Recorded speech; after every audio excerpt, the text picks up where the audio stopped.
Hi, everybody. Good afternoon. Hello. Let me just stop that.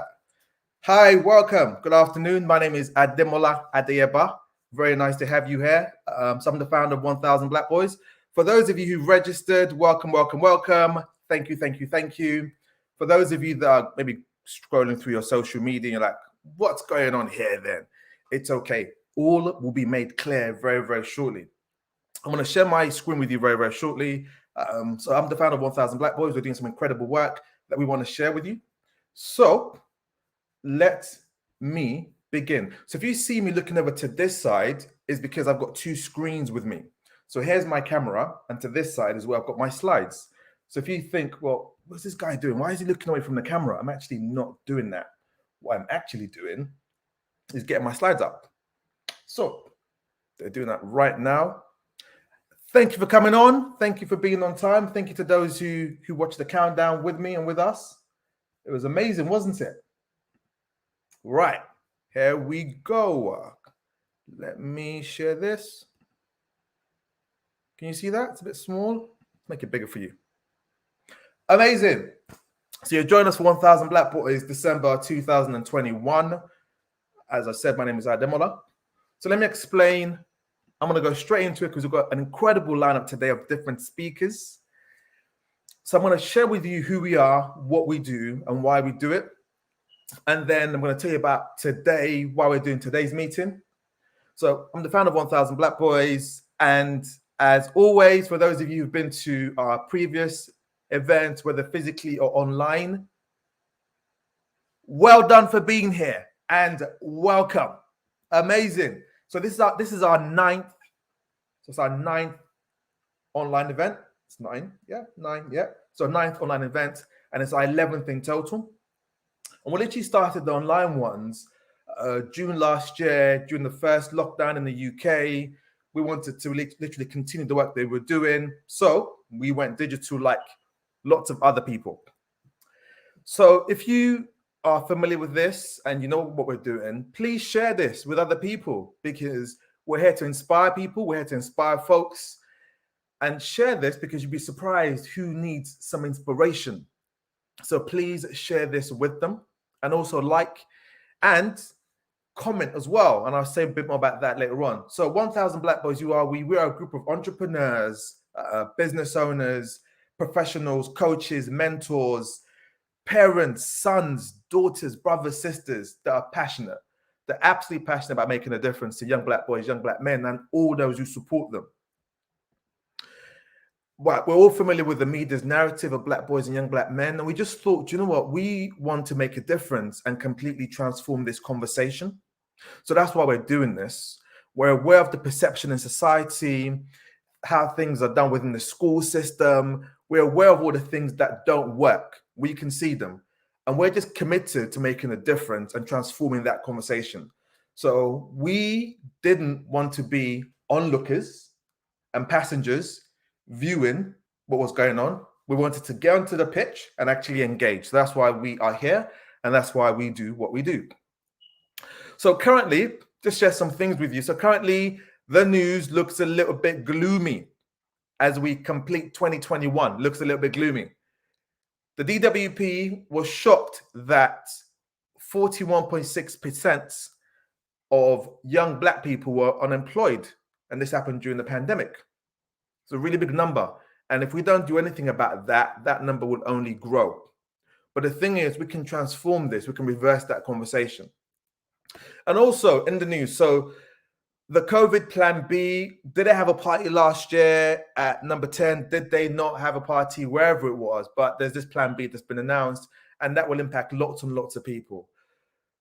It'll have a huge impact to many people mentally, and it will impact a lot of their plans. So what we want to do is put some inspiration out there and give you people that you can connect with over this time, and also give you some content that you can come back to and view and enjoy and benefit from.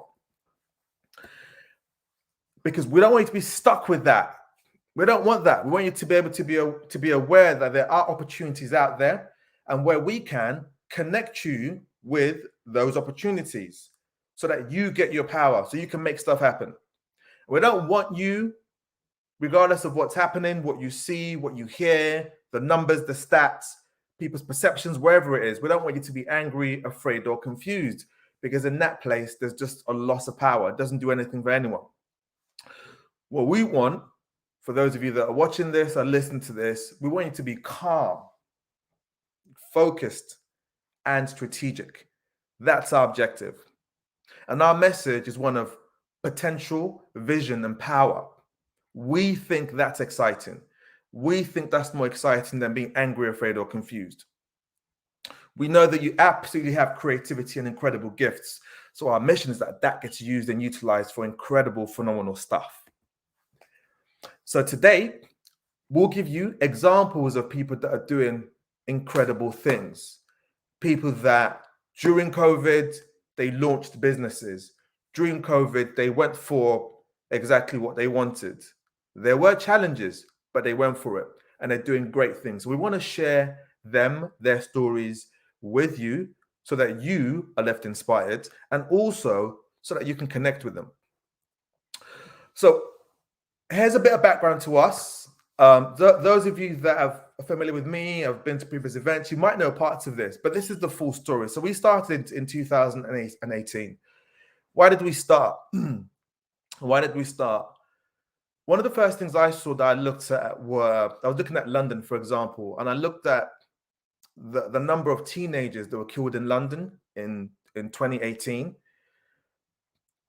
And about 70%, like 69%, so 70% of teenagers that were killed in London were young Black boys. And when I looked at 2019, so after we launched, it was a similar thing. So we were just committed that this has to stop. We want to make a difference to this. So that's what started us off. And in my personal experience, so my nephew, 2018, October, had an incident in school where another boy in his class threatened him. And if I can share, he said to him, look, listen, you're going to die. Literally said that to this young person. And after school one day, he knew something was going to happen today. So he sat a few rows towards the door, and the boy was sat behind him.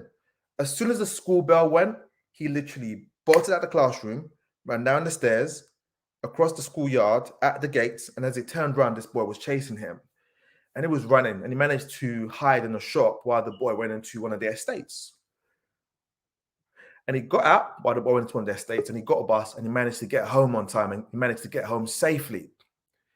When I spoke with him later on in that day, I asked him the question, like, why did you run? Like, what happened? He said, I was afraid for my life. And at that time, my nephew was 10, and the boy that threatened him was also 10. And I just thought, that's getting very, very young. And we were committed that we can make a difference here. It doesn't have to always be like this. So that's why we launched. And a colleague of mine, a friend of mine that I used to work with, had a similar thing with his nephew. And we just said, enough is enough. Let's go. Let's get involved. Let's engage. So I shared the vision for 1,000 Black boys with a group of people. I remember it on Saturday, the 8th of December, 2018. And that's when we launched. That's when we started. Today, you're joining us at one of our inspiration and empowerment events. So there's three things that we do, two are live. One of them is our inspiration and empowerment events. It's exactly that. We want to give you inspiration and empower you. That's inspiration and empower you. That is our game. That is our objective. So these events always have four goals, four objectives. Number one is hope and inspiration for Black boys, young Black men, and those who support them, those who partner with them and support them. We want to give you hope and inspiration. We want to give organizations that are doing incredible work and great work, people that are doing great things, a platform to be seen and to be heard. Because what you won't know is that there's lots of organizations and people that are doing brilliant things, but they very rarely get a platform. So we want to give them that. Our third thing is to then have these organizations connect together so that what they provide is more powerful, even more effective, and that these people can connect and do things that are incredible, because we know that it will take a whole move of different people, organizations, to make a real difference here. And also, fourth thing is that those who watch, the young Black boys, young Black men, their parents, those that support them, have access to mentorship, support for growth. What they need, they can have it to be even more effective. That's why we do what we do. And when that happens, that figure I showed you earlier of 41.6%, it gets dealt with. That is why we're here. And all the other things that we see that don't work in terms of school exclusions, the prison or the exclusion to prison pipeline, the stop and search conversation, all of that gets dealt with when we work together. So this is our objective for our inspiration empowerment events. So our vision, you know our vision. Those that have been before, you know our vision. You know why we do what we do. But I'm going to share that. If you haven't heard it before, amazing. If you have, please listen newly. Please listen newly. So let me share this with you. We have a short version, and then we got the full version. Hold on one minute. What's going on with my computer here? There we go. So here's our vision. So 1,000 Black boys, we exist to inspire Black boys and young Black men to unleash their potential and live a life of purpose. Because we're clear, when that happens, incredible things happen. Full version of our vision. We exist to empower and enable Black boys, young Black men to discover their greatness, to unleash their uniqueness, to innovate and to create things that have never been done before. We want them to have the audacity to dream big, and in so doing, transform the world. And when the world transforms, who benefits? I think everybody benefits. So I'll go to today's inspiration. We want to inspire you. And the thing about inspiration, it comes from the meaning of it is to breathe life into something, to draw air into the lungs, to literally wake something up. So that's our objective. Now, some people are doing incredible things, and we want you to meet them. And I can see one of them is joining us already.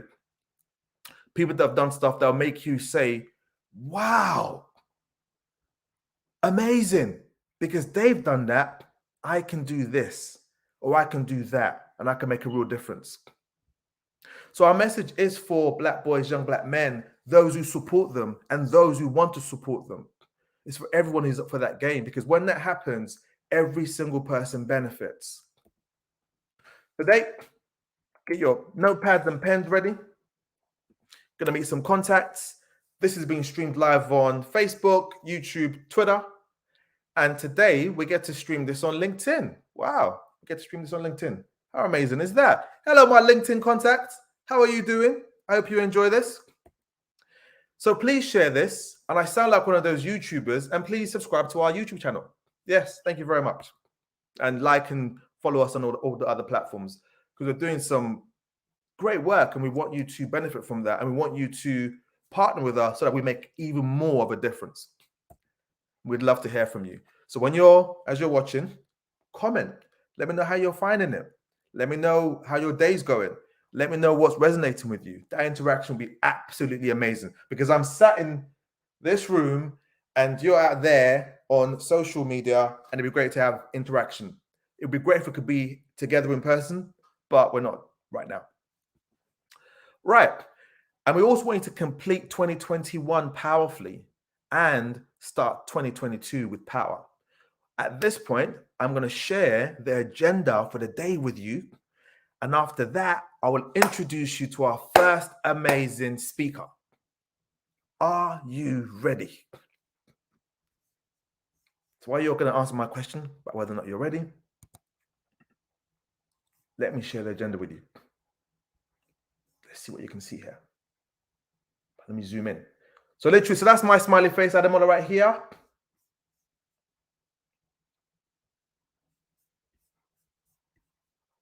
Bear with me. Let me expand this. There we go. Amazing. And literally after this, we've got Nadine Campbell, our first speaker. She's the co-founder or the founder of Ace Entrepreneurs and the Digital Help Desk. She's doing incredible work, phenomenal work, and I would love for you to meet her. And after that, we've got a finance panel with Ronish Myers. Ronish is a finance coach, a finance expert, incredibly passionate about economic empowerment. And it's great to have her on. And she's on a panel with Joseph. So Joseph is from Experian, right? So I know most of you should know who Experian are. So the credit reference agency. So whenever you go for that loan or you want to get a new phone, wherever it is, and they ask you, can we do a credit check? Or we're going to have to do a credit check. They probably do that credit check with Experian. And what Joseph and their team have done is they've set up something called Black Eye Experian, which is about informing, educating, empowering the Black community in terms of finances and money management. So that panel is on after Nadine's session. So that will be on from 4:20 till 5. And then at 5:05, we've got a session with this incredible young man, Tyrell. So Tyrell did one of our mentorship programs earlier on this year.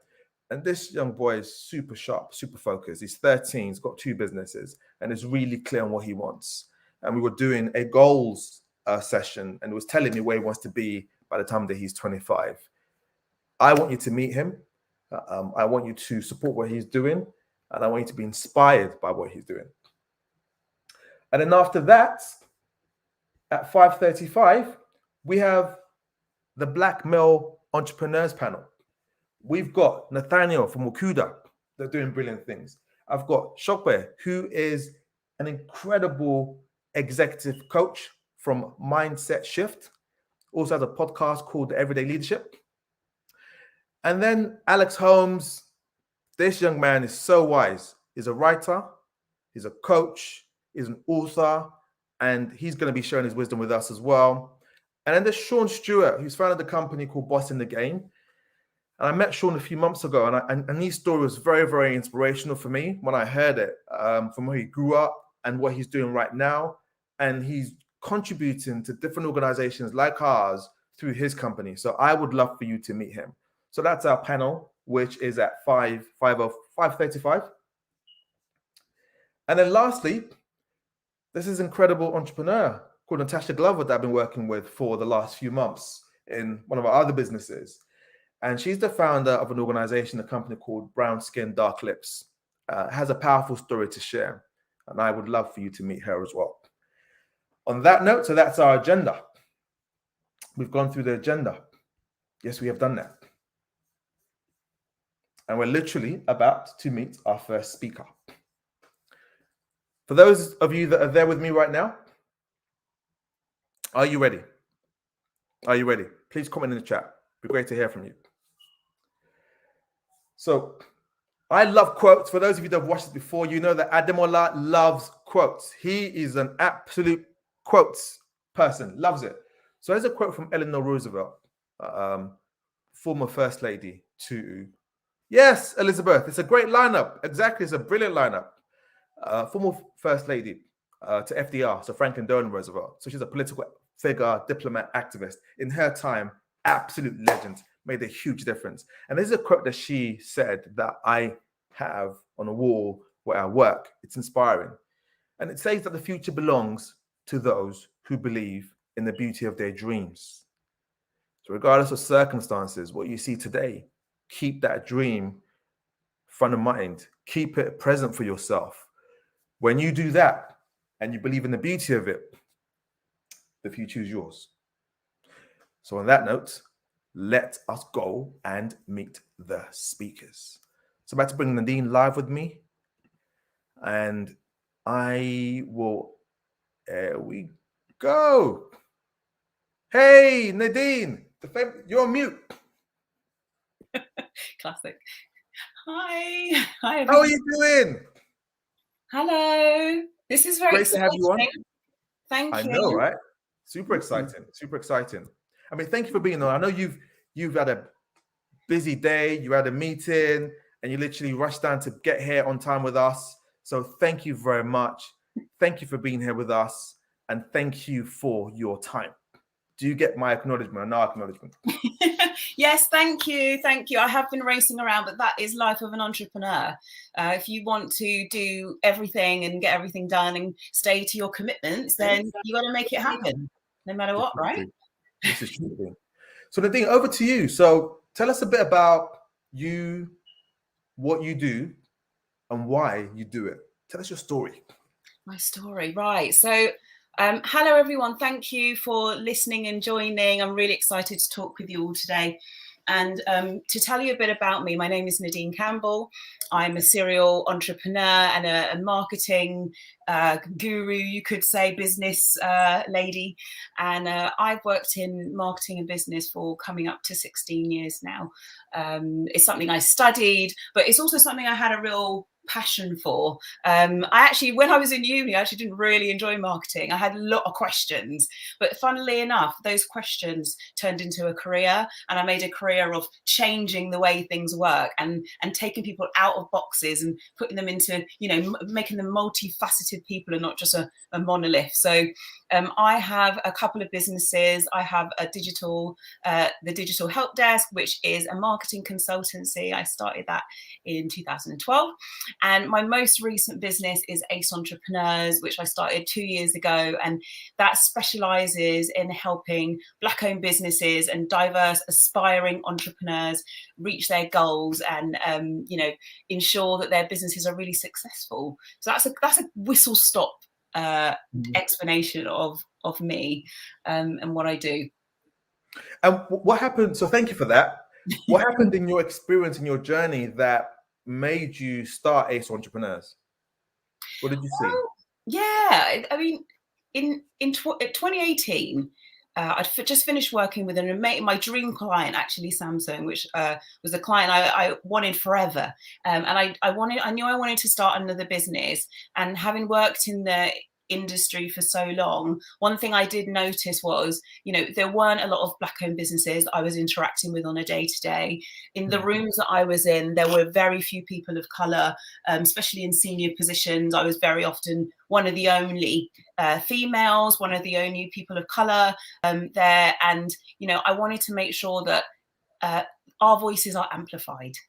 And I thought, I've spent a lot of time, I've gone into this industry, I've networked, I know a lot of people, I know kind of what I'm doing. And I really wanted to share those experiences and those skills with a wider group, and specifically my community. I wanted to ensure that we were able to start building our own national businesses and our own super successful businesses.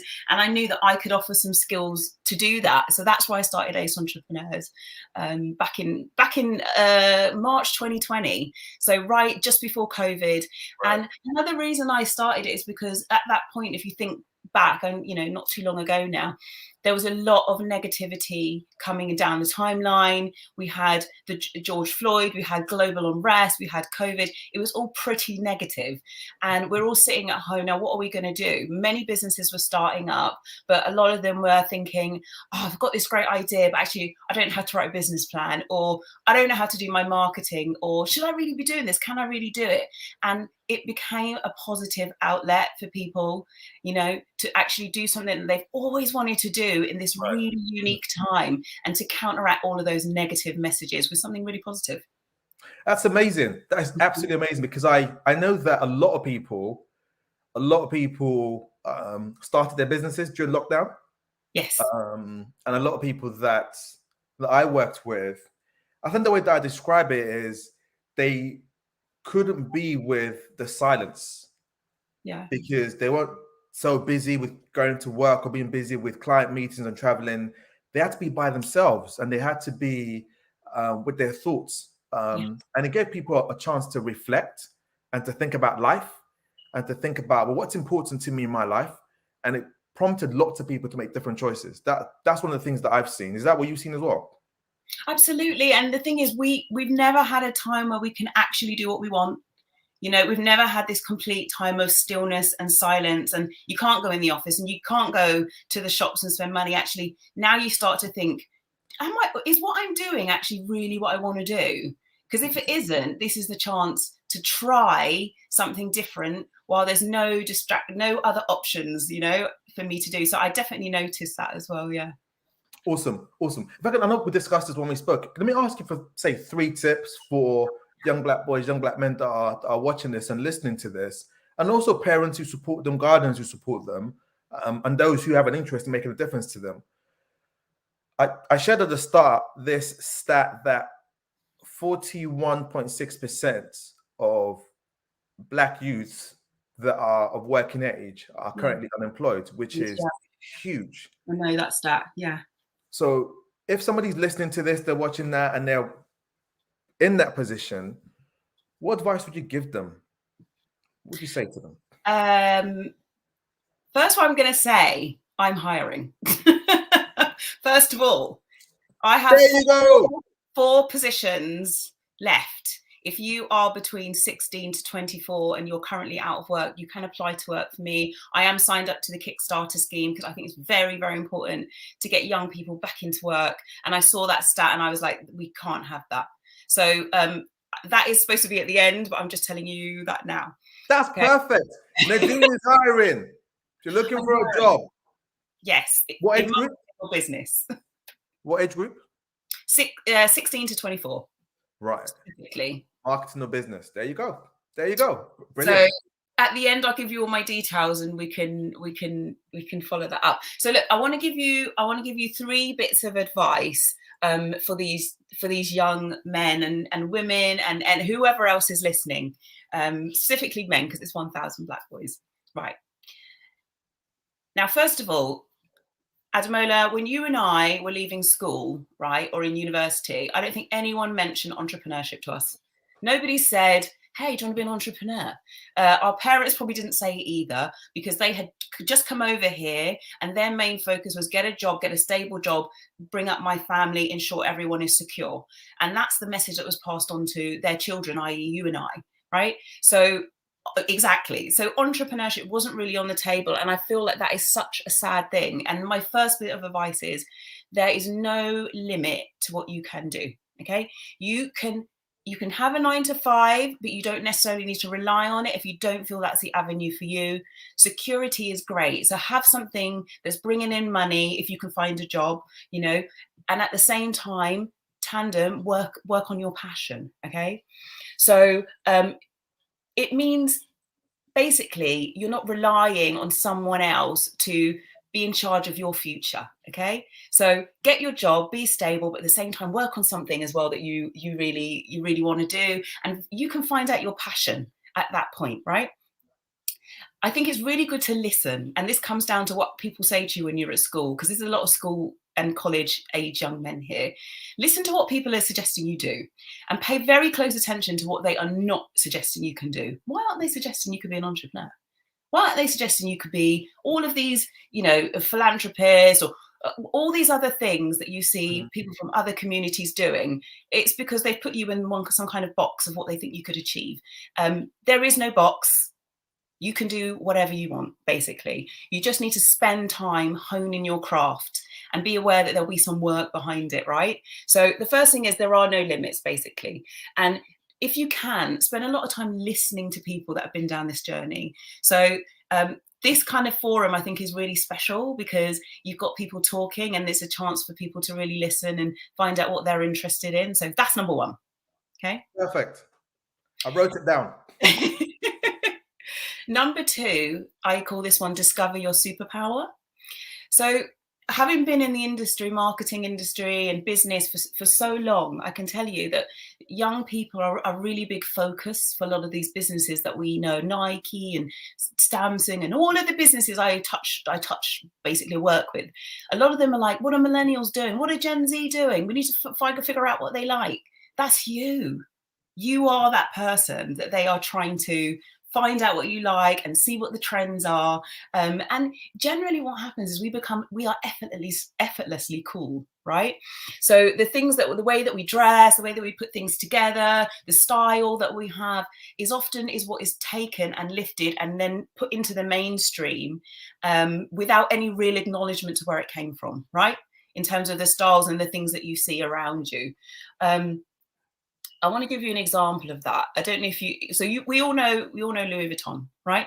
And Virgil, who was the first ever Black creative director and designer of Louis Vuitton. Okay, this is a very special thing. The way that he worked, and he sadly just passed away, but he said he was doing everything for his 17-year-old him.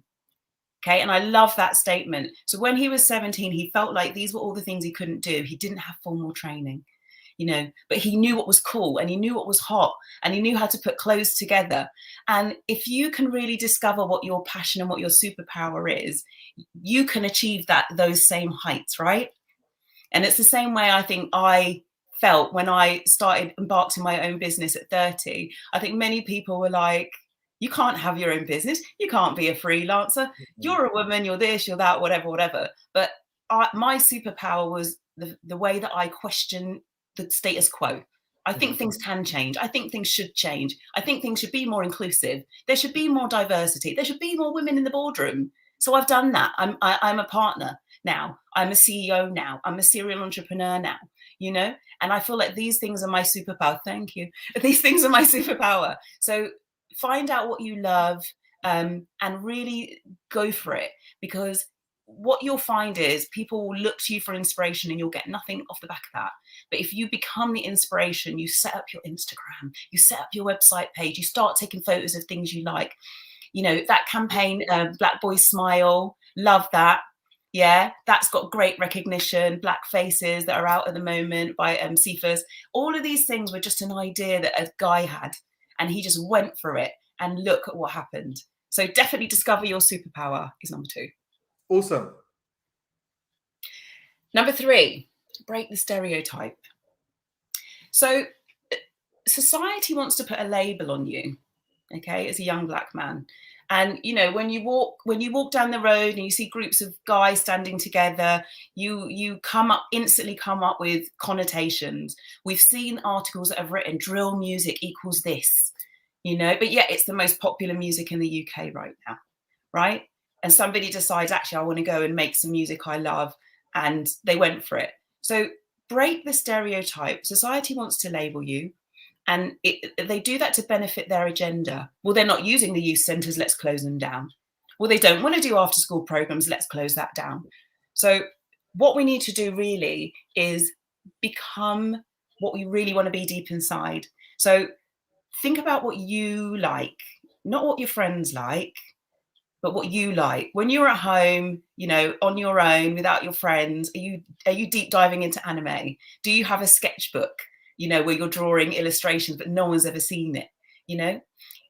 You can go and do these things. Don't be afraid, right? To just dive into it and become that person. I've seen the first Black manga series now on Netflix, doing amazing. Virgil was the head of Louis Vuitton, done amazing stuff, there are funds out there to support you. I've got a grant list and a grant funder page on my website. I partnered with this amazing company called Charity Excellence, which find funds specifically for diverse entrepreneurs and the underrepresented groups. So there's funding out there to support your dream, right? And what I would say is, on the other side of fear is something very, very exciting, okay? And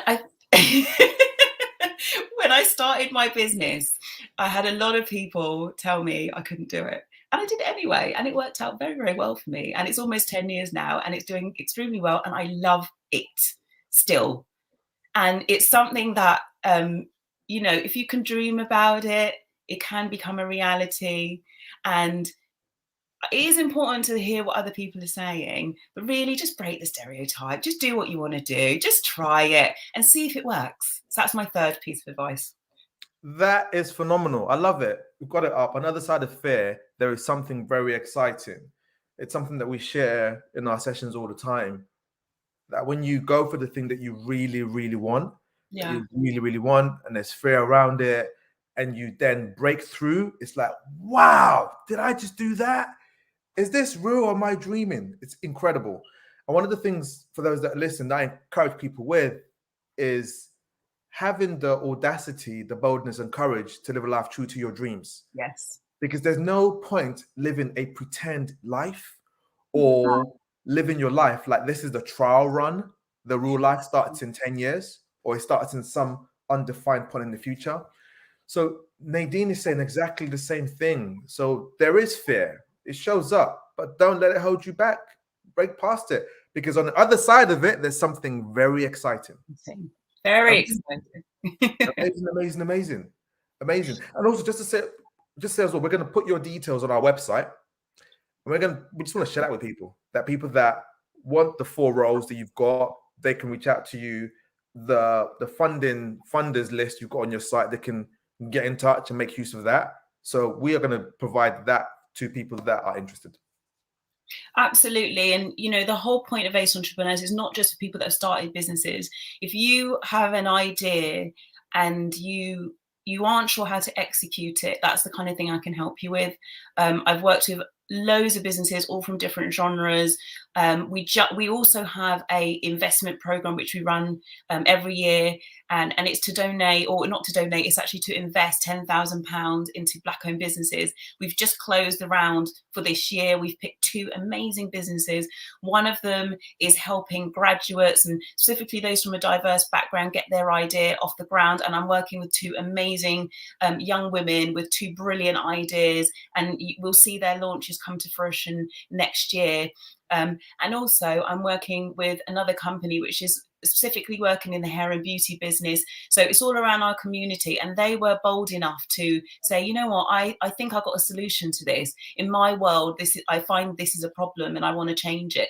And, they don't have the answers to everything, but that's where I can help you, because I've set up my own business, I've struggled and succeeded, so a lot of those barriers which people just stop at, I've gone past there, so I can definitely help you. And shall I talk a little bit about my experiences and lessons learned? Absolutely.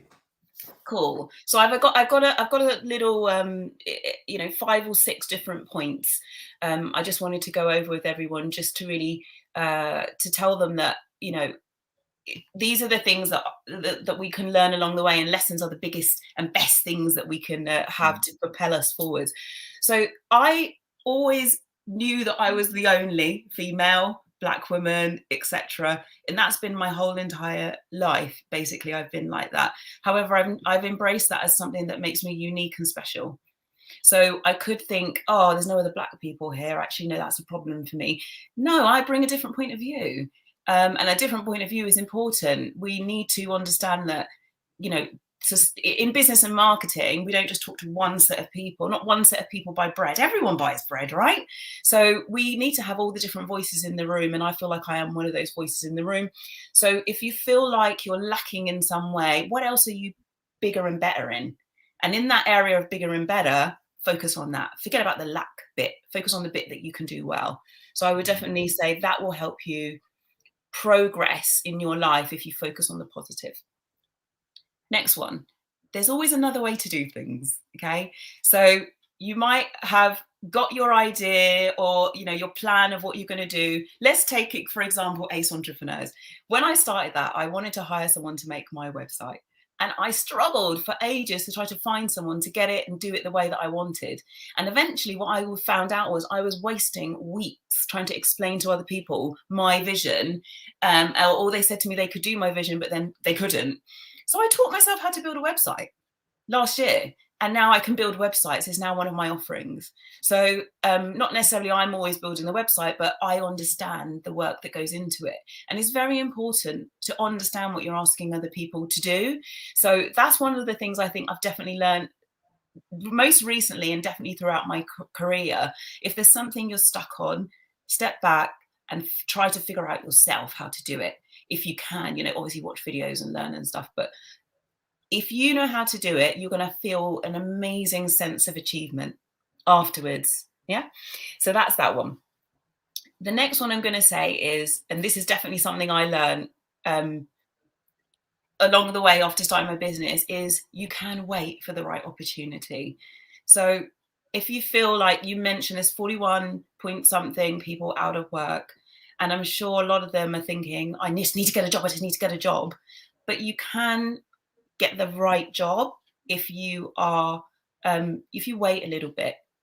So you might get some jobs coming up, they might not be right for you, but if you know there's a particular type of job you want and the jobs that you're seeing currently are not going to make you happy, feel it's okay to wait and try and find that job. Start to speak to all the different businesses that you want to work with, start to investigate the areas that you want to be working in, and then wait for that opportunity to come up. If you're not earning, you should be learning. That's one of the sayings I absolutely love. If you're going to do something that you don't want to do, make sure that there's something in it for you and you're not just doing it just to pass the time. Because, time is not infinite. We have to make sure that we spend our time really wisely. Absolutely. Hello, you're so good at this. Networking is one of the best things I ever did. So from when I started my first job, I used to collect people's business cards, and a lot of you young boys and men on here will probably be like, what are you talking about? But I used to collect business cards and I used to network all the time. And then when I started my business, I found I had a list of over 1,000 people that I could tap into. And this is one of the biggest things and the biggest tips I think, that I've learned throughout my career. Meet people. Be genuine, that if you feel like at some point you could work with them, stay in touch with them, and you never know in the future that you might circle back around. And I think that same thing is right to talk about when you think about collaboration. So within your friend group, okay, there may be some of your friends that you think, in the future, I feel like we could be doing something together. So maybe start thinking about that from now and how you can collaborate. Being an entrepreneur on your own is quite hard. So finding people that you can work with is brilliant because you can bounce ideas off, you can distribute the workload. Look, me and Adamola are working together. And actually, we only met a couple of months ago, but we knew that there was something in the future that we could do together. And now here we are doing something together. So I think that's definitely one of the experiences and learnings that I've taken throughout my career, and I'll never stop doing that because I think everyone is really important. And when I look at the list of people that I know, it's really strong. Tell me if I'm talking too No, far. this is brilliant. I'm just letting you flow. You're doing amazing, great stuff. I'm taking notes. Please continue. Now I've got 2 more, and the next 2 I think are really important ones. I can't help everyone. And sometimes I feel like, whether it's women, but just generally, I think sometimes we want to help everyone and we want to be useful to everyone. And that comes at the detriment of yourself. So you need to think about, is this right for you and me? Can I help you and me at the same time? Or am I just out there helping? And it leads on very well to the next one. Energy attracts energy. So a part of my traits, I think, are very positive, very optimistic thinking. And that's the way I feel like delivers a really good energy when I walk into a room. We might have a problem, but let's fix it. There's a way around it. Let's keep it light. Let's keep the energy high and the energy up. And I feel that's why people want to work with me, because I feel like I bring that to the table. On the flip side of that, be very careful who you have around you. Because if you have around people that are draining your energy, always a problem, always lacking, always need your help, that's going to affect you and your energy and your ability to be amazing in your life. So keep your eyes open, listen to what's happening and what people are saying. And are they uplifting you? Are they making you feel good? Are they buying into your vision? Are they listening to what you're saying? Are they asking relevant questions? Or is it just a case of, they don't want to hear about what you want to do in the future or what you're trying to achieve. And then sometimes those people not necessarily are right for your business life or where you're trying to strive to be. You want to keep a really good circle of people around you. That is phenomenal. So with the last point, because I agree, people, you either have chargers around you or drainers. Yes. Those that charge you up, build you up, you build them up, or those are they just suck the life out of everything. Some people, I describe them like they walk into a room and it's like the room goes dark and cold. And the energy just they're just sucking the life out of the room, and like the paintings and the pictures fall off the wall. So yeah, I totally share that. Totally agree with that. Just remind me, what was number 2 again? Number 2 was there's always another way to do things. Yeah, that's the one. There's always another way. I've been a problem solver. I think a lot of my career. I've had very tricky clients for a lot of time, and it doesn't faze me. I just get on with it. In fact, I feel empowered when I fix the problem. So that's where I feel energized when I can fix something and make something better. Yeah, so find out what makes you feel energized and do more of that. That is absolutely amazing. That is phenomenal, phenomenal, phenomenal. I mean, thank you for that advice. I've taken some notes. What I want to do is I want to summarize this literally when we get to the end of the today's event. Yeah. And for those of you that are watching, come back and watch this. Watch the segments and just take the little gems and nuggets and the ideas that Nadine has given us. And I promise you that you'll get the benefits of it. You get the benefits of it. And just in closing, because this time has absolutely flown by, is there anything else that you want to say, Nadine? Anything else you want to say? We're here to help. We are here to help you. We have put our hands up to support you and to make sure that you can do whatever it is that you want to do. And we have loads of experience and we have time and energy to support you. Don't feel like that you are alone in this. And this is the whole point of us looking specifically at Black boys. We want to help you get on the career ladder. We want to hear what your dreams are. We want to give you tips on how to achieve them.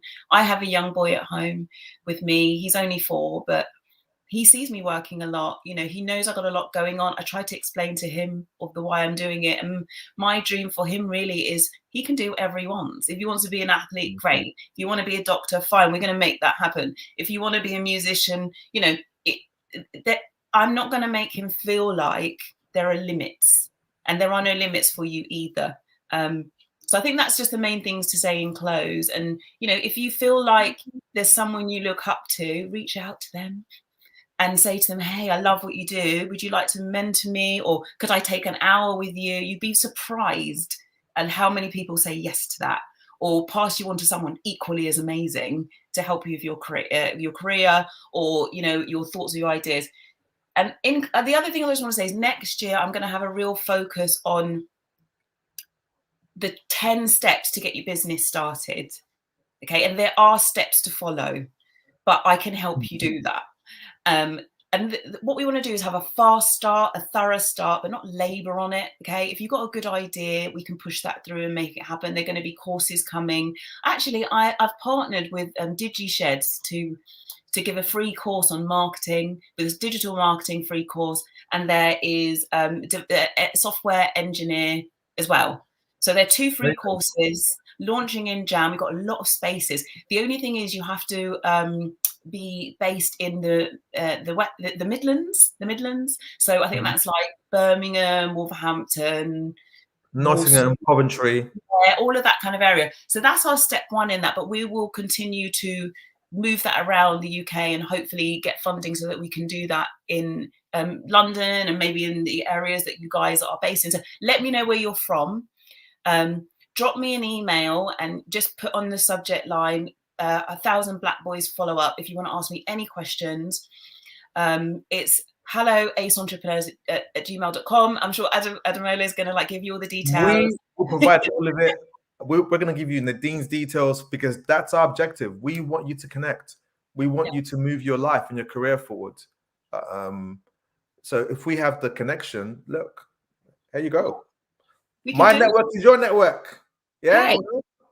This year we just won Success Story of the Year for Ace Entrepreneurs as well. So we're really recognised. We've got a lot going on. No matter what it is that you want to do, I can point you in the right direction. I talked to you about networking, so I can point you to someone. But just live your dream and just be amazing. You can absolutely do it. Brilliant, brilliant, brilliant, brilliant. Nadine, thank you very much. That time has absolutely flown by. And I'm sure we're going to be doing more stuff together in 2022. Yes. But thank you very much. Anything you want to say in closing before we move on to before I wrap this part up? Anything more you want to say? Just enjoy the forum and enjoy the speakers, really listen in and play it back and take notes. And when you finish this, just maybe write down on a piece of paper the 3 things you really want to do. The 3 things you really want to do in your life if there was no barriers, and try and see if you can achieve at least one of those. That's why I'll leave you with that. Thank you so much. So on that note, Nadine Campbell, thank you very much. You have a brilliant Friday. Today's Friday. Have a brilliant Friday evening. And yeah, I mean, thank you very much for your time, and those things that you shared were absolutely phenomenal. Thank you so much, and have a great rest of your webinar, and I'll speak to you hopefully soon. Thanks. Yes, you sure will. Thank you very much. Bye. See you later. Bye-bye. Wasn't that an amazing conversation? That was a very amazing conversation. So let me do some. There we go. Great conversation. So you've met Nadine. Lots of really powerful things there. She's hiring for 4 positions, marketing and business roles. Go for it. Get in touch. She said, tip number 1 the first point for her was entrepreneurship. It's a key. It's an opportunity for you, a powerful opportunity for you, and that there are no limits. Number 1. Number 2 was discover your superpower. Find out what you love and go for it. You can monetize what you love. Find out what you love and absolutely go for it. And then she also said the third thing was break the stereotype. Break the stereotypes. There's a lot of them out there. You don't have to play along with it. You can be extraordinary with your uniqueness. So that's that conversation. I'm about to go on to the next conversation. So I've had a conversation about people, about money, and about how racism is actually about economics. Some people said, no, I don't agree with you. But that's for another conversation. And I was really keen to get a finance panel together for our December event. And we've done it. We've got a finance panel. I've got an amazing finance expert who's very passionate about economic empowerment. She does great work. She's got some incredible testimonials. I've seen some of her results. Amazing. And she talked about different things on her platforms. And I thought, you know what? We're going to have you on here. And her name is Ranish. So Ranish will be joining us. And I did mention also Experian. They've got their Black Experian team. I found out about these amazing people just over a month ago. And I was like, what? Do you know what? We need to have you guys speak at what we're doing in December. And they said yes. So I'm going to bring along, that's Ranish. Hello. I'm also going to add Joseph. Hi. Let me change the view. Yeah, hey. Great to have you both on. Thank you very much. Great to be here. Can you hear me okay? Yep. You can. Ranish, can you hear me okay? I can, yes. Thank you. Thank you for the invitation. Awesome. I mean, thank you for giving us your Friday evening in December. Like, it's not like you don't have anything else to do with your life. You do, but you're giving us your time. So we're truly privileged and happy and thankful. Thank you very much. So let me just start off with you, Ranish. So this is a finance panel. I can explain why I thought this would be a really great idea for this time of the year. But Ranish, tell us about you. Who are you? What do you do? Why do you do it? And after that, I'll go and introduce Joseph. No problem. Thank you, Ademola, for the invitation. It's an absolute privilege just to be here. And can I just say before I get into who I am, I remember when we were having a conversation, you said, oh, can I add you on Facebook?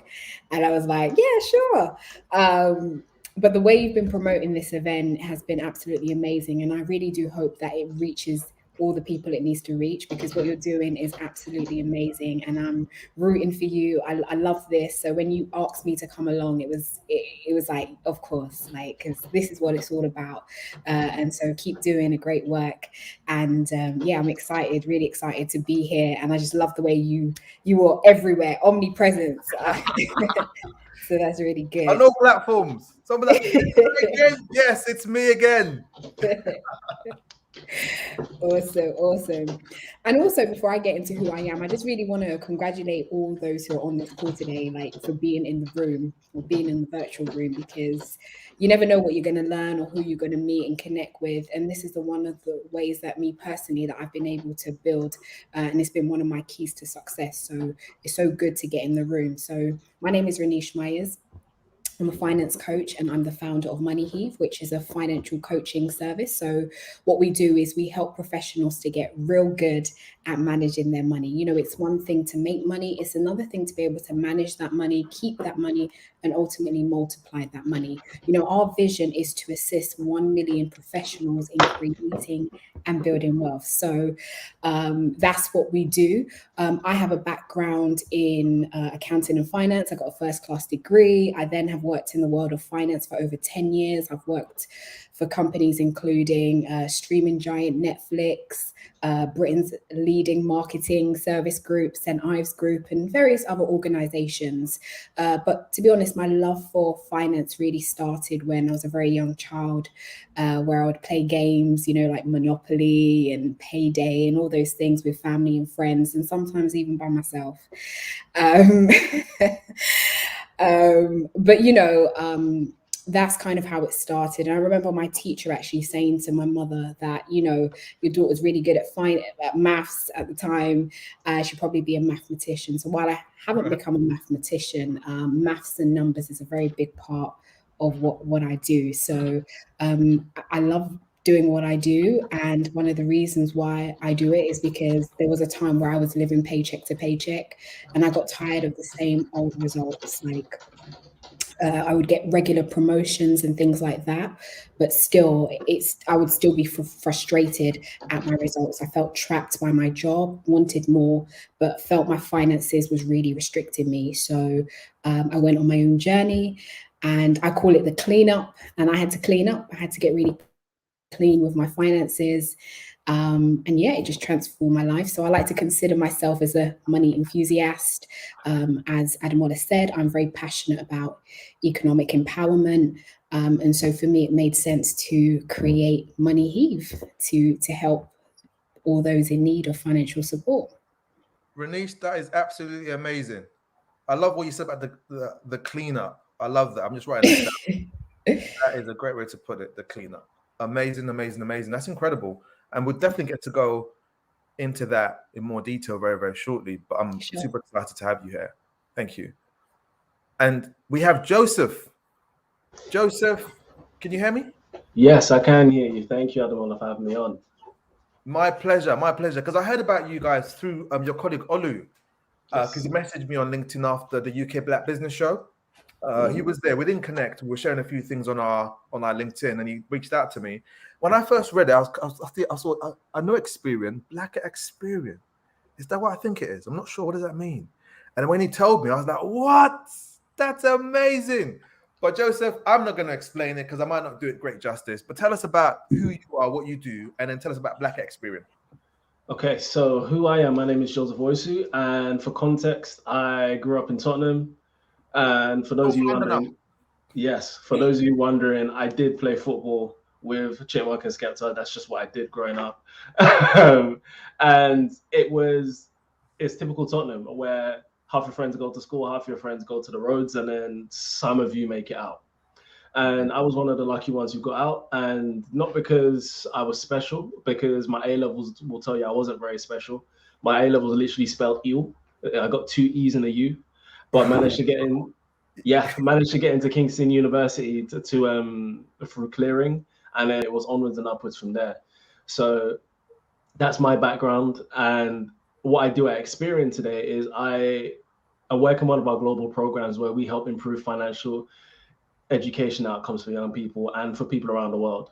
So whether you live in Peru and you're trying to access a small business loan, my team is helping you do that. Whether you live in the UK and you're under 25 and don't really understand money, my team is helping you do that. And we're doing those things all around the world. Where Black at Experian comes into it is I walked into Experian and I thought, this office is in South London, it's in Victoria. There's a pretty much all Black boys school next door to us. But when I walk into the building, I'm one of the few Black people going upstairs. Lots of Black people in security, lots of Black people in cleaning. What can we do to continue to push forward and change that narrative? So myself and others started the network Black at Experian, where we are helping connect Black people within the business, but also advocating for greater transparency and inclusion across the business. So whether that means for the people who already work there, how do we continue to be happy in our roles? How do we get promoted? How do we get the support that we need to be successful? For future generations coming in, how do we make sure that Experian is a place where people of all ethnicities can actually fulfill their potential and reach the highest heights of their careers?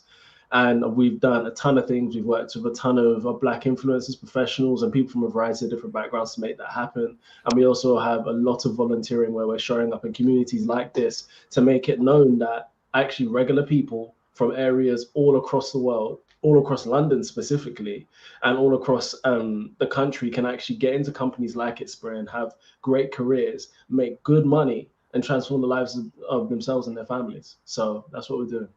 I love it. Absolutely love it. Do you love that? Do you love it, Renish? Because I can see you smiling. I do. I do. Oh, can you hear me? Yes. Yeah. That's really powerful. It's nice to meet you, Joseph, by the way. To me, First time the meeting's a panel, we just kind of put it all together. But yeah, so many things that you said that were really very, very spot on. Because I also lived in Tottenham. I lived in Tottenham from 2001, moved out in 2018. So 17 years in Tottenham. So I saw the riot firsthand. So I still remember it. I was going to Asda on the high street to go buy. I still remember like one of those plug-in air fresheners. I still remember the day, about 7 p.m. And it was like carnival without the music. And it was tense. And I was thinking, what's going on here? And then I remember seeing a boy go to this police car and he basically set it on fire. And I thought to myself, this is going to be on top. This is going to be completely crazy. And it was. And the reason why I say that is because you are from Tottenham and you said that some of your friends went to the roads, other ones were able to make different choices. If you could just say a little bit about that it's possible to make the choices that empower you, that you've got options. You don't have to go down the route that you think you have to go down. You can go into business. You can go into corporates. You can do the kind of thing that you're doing that impacts lots of lives. Can you say a bit more about that, Joseph? Yeah, it's an interesting one where you grow up playing football. I don't even know if young people play football outside anymore, but when I was young, we did. And you just start making friends. Who's got the ball? And then you start knocking for each other. And then everyone comes out and plays. And there's one point where you're just innocent little kids. And then there's a point where it's like, is this a gang now? Where if we are playing Knock Down Ginger, have we officially become a gang now? Or if you go into the shop with your friends and some of them pick up stuff and don't pay for it, are you in a gang now? It's a weird transition that happens where it's not always obvious that the criminal activity has changed the dynamic of the group from just being friends, people who like football, people who like talking to the same girls, who were all saving up to buy ice cream back in the day, to now this is something that's going to get people in trouble. And what I found is that everyone dabbles, everyone gets close to making a mistake. And some people do make mistakes. I made mistakes, right? But it's whether or not you decide to continue down a particular path or whether you're like, I've learned my lesson, because the risks are too high. Because I made some stupid mistakes and managed to avoid going to prison. But that doesn't mean I didn't put that choice into someone else's hands at any stage in my life, right? And I think that's what it is, where you need to decide, who do you want to be? Because the roads sound glamorous. Everyone's got the latest clothes, the latest this, the latest that. But how many of those people, when they get older, so if you look at the guys on your estate or the guys in your area, I couldn't find anyone over 25 who I wanted to be like, who still had all the latest clothes, who still had all the cars, who still had all the girls talking to them. There was no one over 20. It seemed like for some reason by 25, it's either all of those people had disappeared or were doing something different. And then I started to see that actually the people that disappeared is because they were in prison. It's because some of them may have passed away. It's not because it worked out for them and they made it out the hood, which is the narrative that people talk about. The only people that seem to have made it out is people who made the choices that I made, where I've got friends who are doing life in prison right now, 25 to 30 years in prison, whereas a friends from around the same age group making over £100,000 a year with a 4-bedroom house. It was just that moment where I can make one mistake and change, or I can make two and it could be the last time I get to make that choice. Powerful. Thank you very much for sharing that. So for those of you that are listening, that you have a choice. I'm sure there would have been a moment for Joseph where he could have gone this way or this way. I can tell you exactly when. Can you tell us? Yeah. When was it? One night in Edmonton police station. that one night where I was like, I don't want to be here ever again. And luckily I wasn't in there for a big enough reason to keep me there. Sure. Thank you for that. For those of you that are listening, you've got choice. You've got choice. Joseph's was that one night in Edmonton police station, and he just chose a different path, made different choices. I had similar experiences where I could have gone down one route, literally was clear one route, and I looked at the consequences. I thought it looks really good. I'll probably get instant gratification. Some of my friends are doing it. I thought, but down the line, I'm not sure where that leads. That doesn't sound too good. So you have choice. You have choice. Joseph is an example that you've got choice. You can work for a company that impacts millions, probably billions of lives all over the planet, right? And they're doing things that are very, very powerful, very, very inspiring. You too can do that. I'm going to ask Renice this question because Joseph mentioned about sometimes like the latest clothes, the latest stuff. And there was something you shared on your Instagram. I'm not sure if you can name names, but there's this popular rapper working for or promoting, doing some marketing for this organization, which their ethos is buy now, pay later. And I kind of ask a question: is this targeted specifically the Black community? Like, I'm not sure. Could be. Could you talk about the importance of money management for the Black community? Why is that? Why is finance and money? Why is this conversation important? Great question. Well, let's look at the knock-on effects of not managing your money. And I think sometimes when you say money management, people are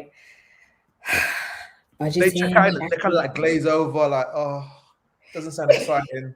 But yeah.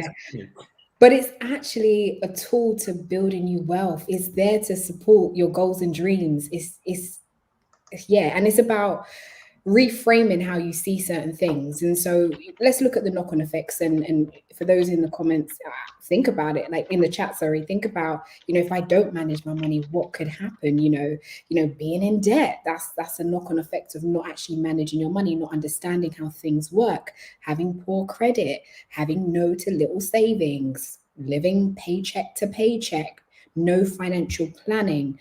Even the job that you're in, some people are doing 2-3 jobs just to survive or go for those goals. I remember there was a time where literally, like, I would only apply for jobs based on how much they were paying me. Like, I wasn't interested in really what the company was about. I looked at how much they paid, and I would base what role I went for based on that, right? And so even that, because for many people are working in companies that they have no business being there because they're not in alignment with the values and etc. of the business. Slightly going over there, but also mental health issues, and the list can just go on. So what am I saying? Why am I using all this as an example? I'm using this as an example because if your foundation ain't right, how can you further build on that? How can you build on that? And so that's what money management's all about, in my opinion. And this is what we teach about getting your foundation right so that you can create and build more wealth. If you're cluttered, if your finances are all over the place, how can you function properly? How do you even know what you're spending from what you're not spending? Where's your money going? And for a lot of people, they don't know where their money's going. They get paid very well, but yet they can't see anything. And so for those who, and not in every home, some homes they speak about money, some homes they don't speak about money. And so the knock-on effect of that, if you're not talking about money in the home from a young age, if that wasn't what was being discussed at the table, then you just kind of figure it out yourself. No one's kind of shown you, it's not been taught in schools. And these are the consequences of poor money management. I remember, I think it was yourself when we went live, you mentioned about, Ademola, you mentioned about taking out a phone and I think you missed a payment or something like that. Maybe wrong. No, it was. I can share this. It was Vodafone. It was Vodafone. And I was just like, oh, whatever, like I'll deal with it. And I was like, what? They put what on my credit file? Yeah. Are you kidding me? Seriously? Because at that time, I kind of just thought, whatever, it doesn't really make a difference. It doesn't have an impact. Now I'm like, whoa, it has an impact. Yeah. And I wish somebody had told me that when I was in my 20s. Yeah. Saying, hey, dude, we know you got the credit card, but this is how you use it. Yeah. We know you've got the phone, and Vodafone are offering you an upgrade and offering you an iPad to go with your phone, but do you need the iPad? What are you going to do with it? But please continue. Yeah. And then I kind of didn't take it seriously. Then, boom, impact. I think Experian have got one of those marks on my my credit file. But yes, please continue. Thank you for sharing that. But for many people, that's what happens. They don't interest themselves with wanting to know. Some people just don't. I just want to make money. I just want to spend money. I just want to look good. I just want to do all those things, and that's great. But it can really have a knock-on effect later on in life, especially when you decide to, buy property, or, you decide maybe you want to start a business and you need a loan or whatever. It can have a knock-on effect. And I get a lot of people coming to me about they want to purchase their property, and because of something that's happened to them many years ago, it's now having a knock-on effect. Obviously, there is a solution, so it's not over, it's not doom and gloom. But for some people, they won't even, all they see is, I've got a poor credit score, I can't get onto the property ladder. So there's that as well. So just being, I'm an advocate for money management, and it's not just about tracking and budgeting. Like, I just want to make that clear, because most people think, in order for me to be good, I just need to track and budget. That has its place, but there is more to understanding about money. Okay. And I think that's really key as well. Perfect. Joseph, anything you want to say about that? I do want to ask you to kind of talk about top 3 tips that you'd give to people in terms of money, managing it powerfully, and also tell us about the programs that are available at Black Experian. But is there anything that you want to say from what Renisha just said? Anything that's different?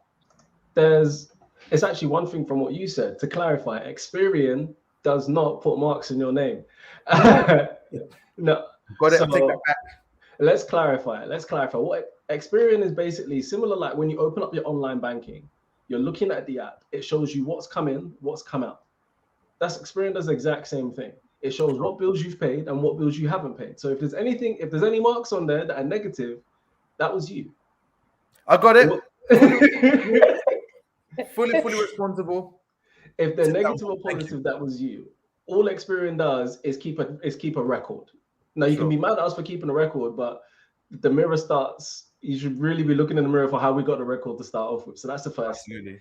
Now, and can I just say, so that's the reason why we're having this conversation today.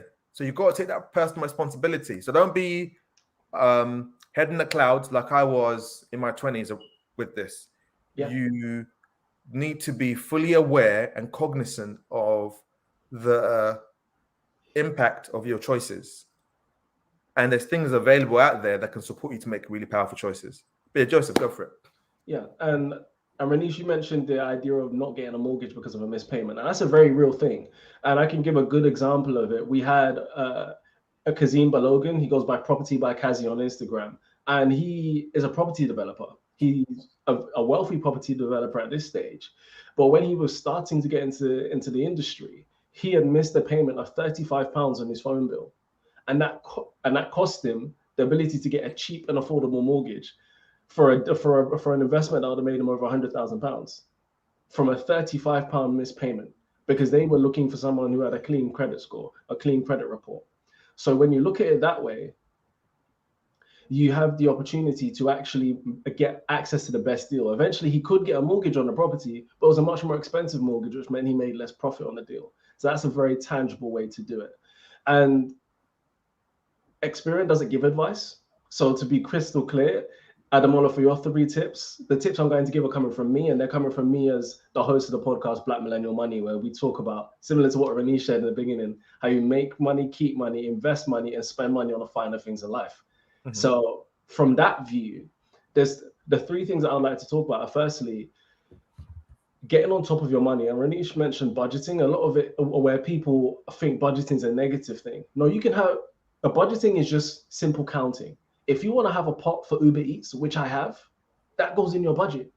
If you want to have a pot for your savings, which I also have, that goes in your budget. It's just making sure you know where the money goes. My brother's got a budget for money that he just spends on whatever he likes.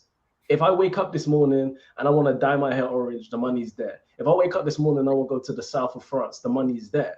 It's organizing your money. So changing the way you look at your budget, rather than as a thing that keeps you confined, but I think that lets you know how much opportunity you can take advantage of. Because my brother could wake up one day and say, actually, I want to go to the south of France, and completely miss his rent payment and comes back from France and he's homeless. What a budget allows you to do is decide, actually, let's wait a week, pay the rent, and now we can go on holiday. Mm-hmm.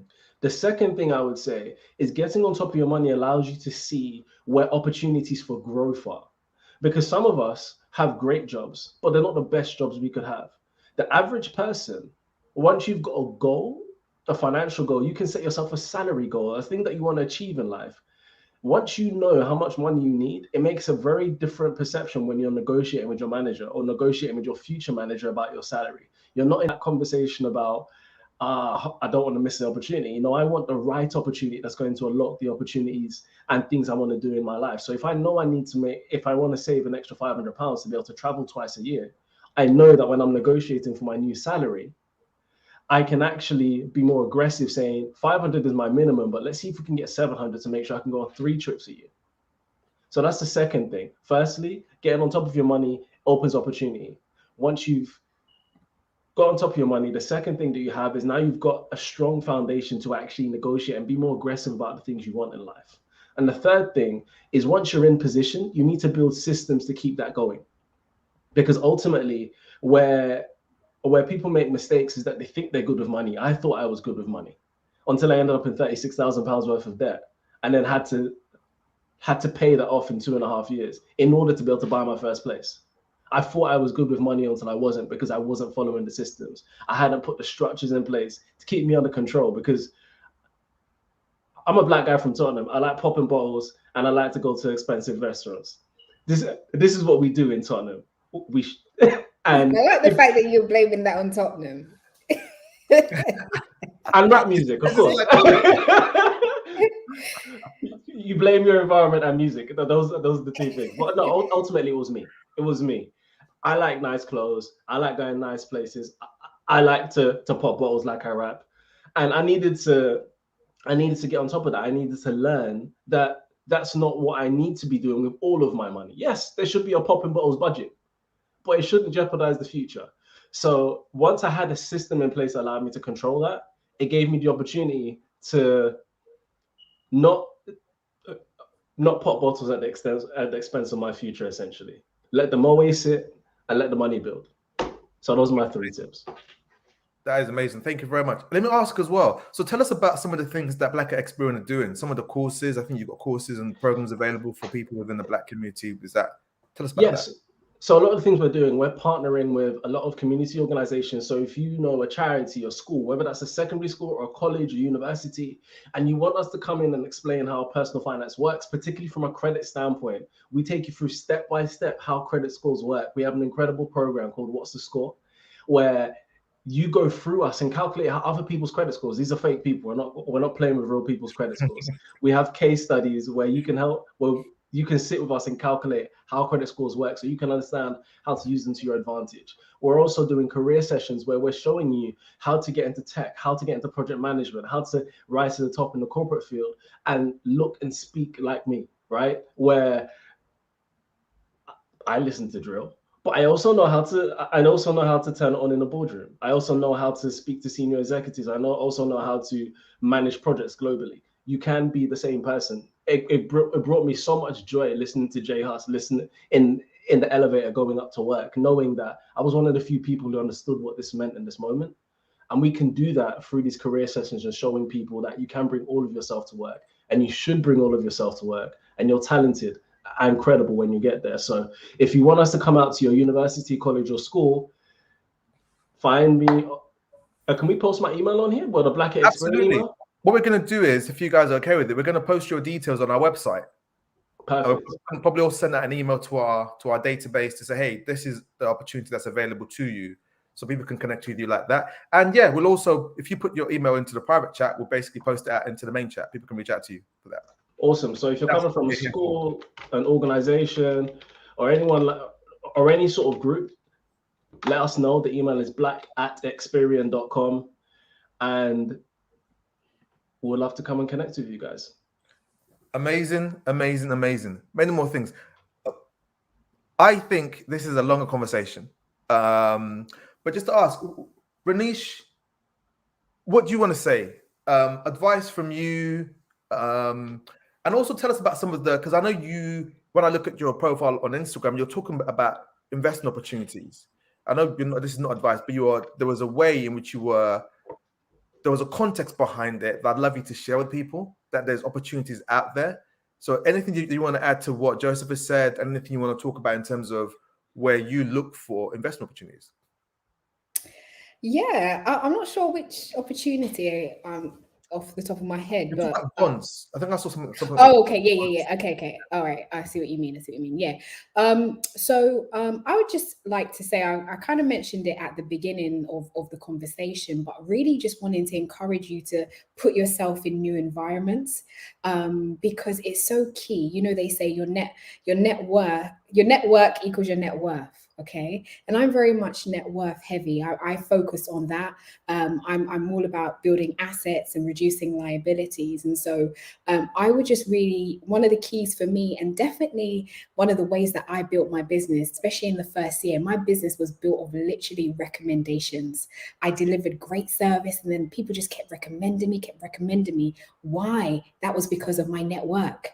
All right. People just knew me and would give me testimonies, etc. So put yourself in new environments, get to know people.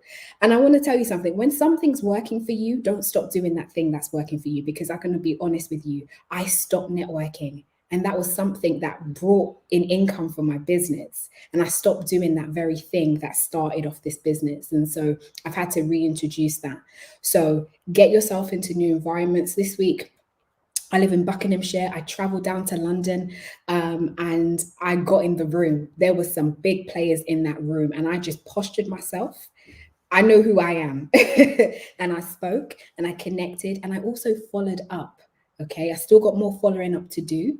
But when you meet people, just still stay in contact with them. So I just really want to just encourage that about environment. That's one of the fast ways, in my opinion, to grow. Yes, we can look at cutting back on expenses and doing this and doing that. That's all great. And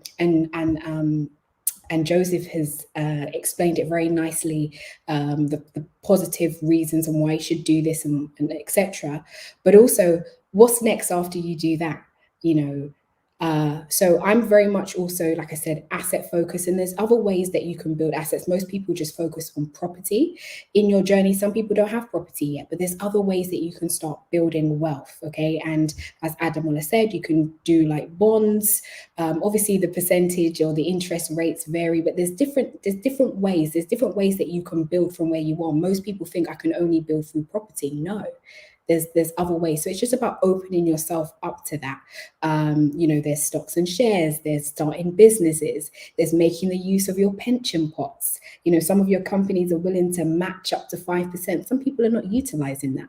And I remember when I was a finance manager at my organization, and things got a little bit tight for me in that particular month. And I said to my boss, "Oh, can I reduce my pension pot?"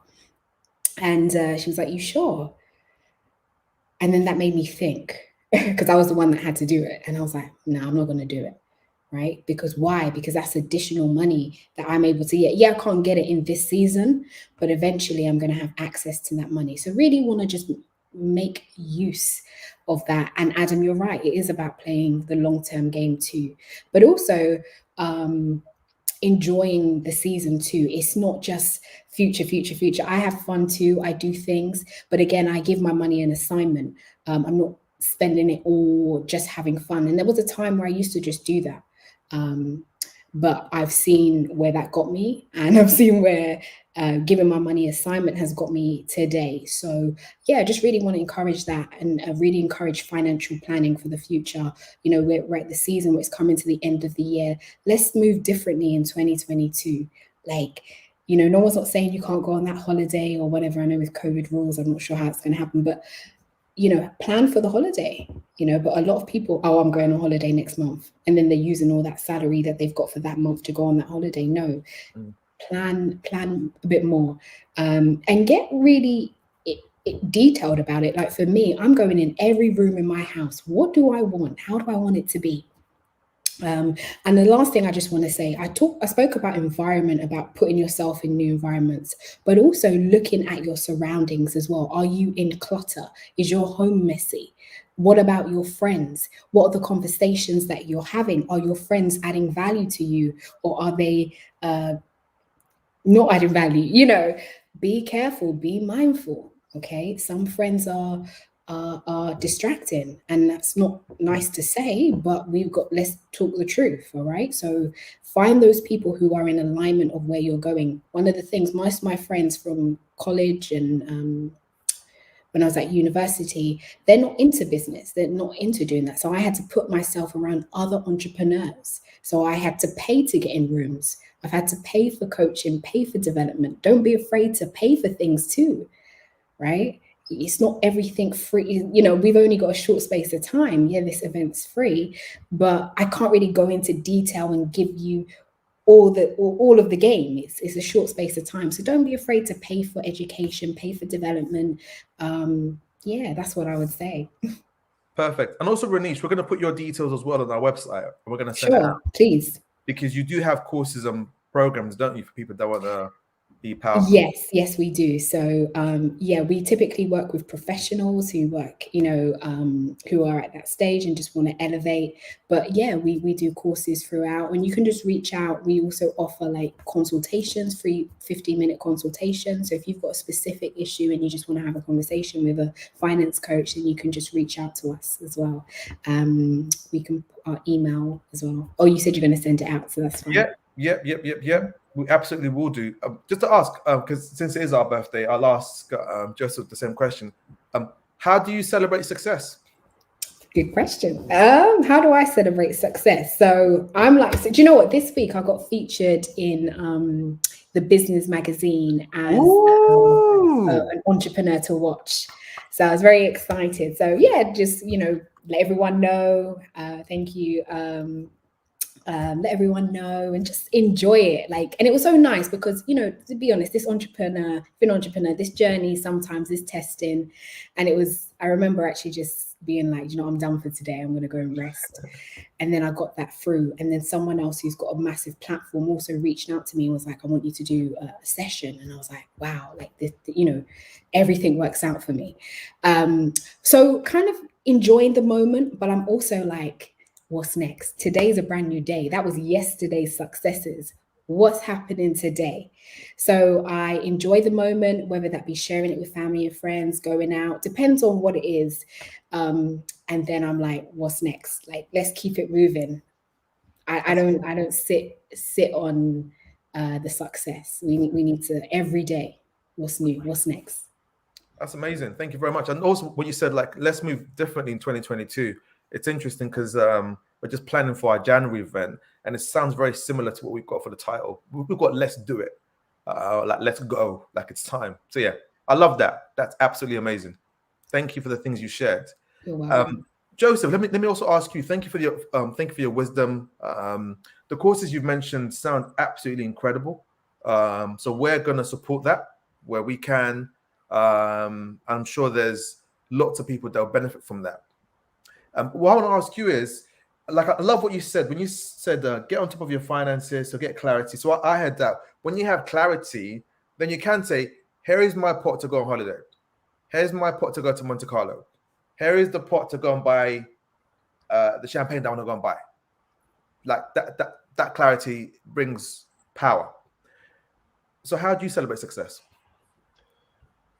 I used to go out and pop bottles, but nowadays it's just time off, because I realize that time is really something that we don't get a lot of, and particularly in the past 2 years, we've seen how precious it is to make the most of your time. So, like, my birthday was end of November, and I was just happy to have a week off, to just sleep, to rest, to go to the gym at 11 o'clock when no one else is there. So, and that's 11 o'clock in the morning, by the way. So that kind of freedom where I celebrate success by giving myself back time. And I live somewhere where I can go skiing, so it's indoor. I don't live in Europe somewhere. And I live in the Alps.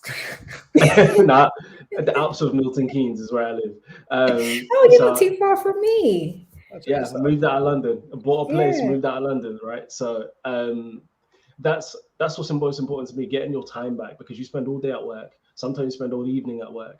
And sometimes when you do something good, step away from it, take some time to relax, take some time to recuperate, and do some things just for you. So going skiing and getting away for an hour or so by myself, and probably eating 10 Krispy Kreme donuts was my mini celebration. That's amazing. And just to ask you both, so just in closing, what be one last thing that you'd like to say, or what you'd like to leave those that are listening and those that will watch this with? Ranish, you can go.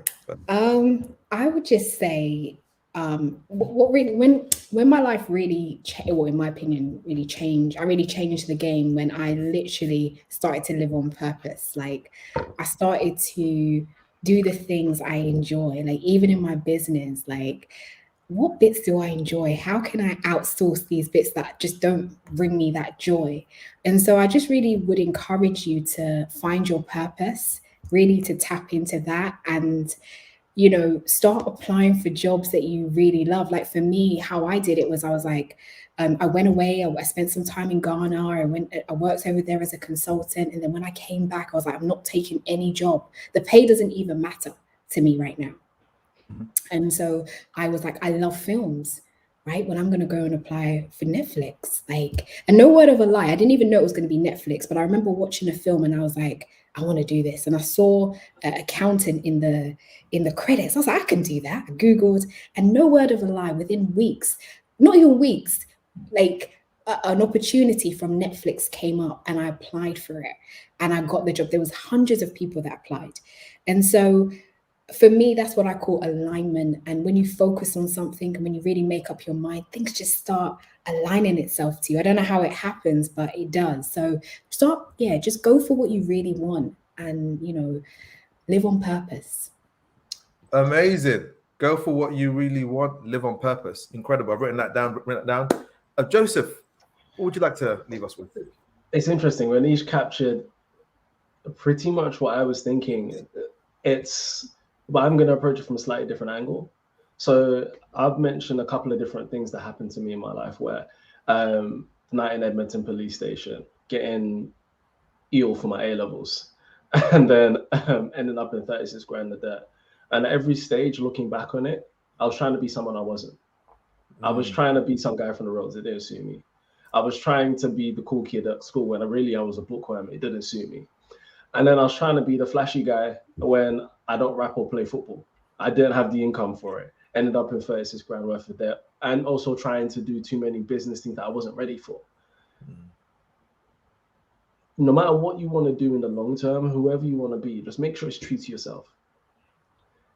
That if no one else was watching, would you still be doing this? And that's where I realized I don't need sparklers on my champagne, because champagne doesn't taste that nice, and the sparklers only matter if someone else sees them. If no one else sees the sparklers. Well, I'm glad you said that, because I don't see the hype. The sparklers only matter when other people see them, because they go out by the time they get to your table, if you have a table. And if it's only about other people, you can find yourself a million miles away from who you are and what you want to be going forward. So the second you stop worrying about what other people are thinking and how this looks to other people, the closer you get to aligning yourself with how you're going to win, how you're going to be successful, and the things that are ultimately going to make you happy. Wise words. Wise words. Make sure it's true to yourself. You're speechless there. Pardon? I said you were speechless there. No, it's just really on point, because literally that's why I and we do what we do with both my businesses, because I say to people, there's no point living a pretend life. There's no point. So be true to yourself and go after your dreams. It's really yours. And what you said is purpose. Go for what you really want. Live life on purpose. Amazing. Amazing, amazing, amazing. So really great to have you both on. Real pleasure to have this conversation. The great thing is we've recorded it so we can share with lots and lots of people and impact lots and lots of lives. So from me and our team, those that are watching, those that will watch, thank you for being on.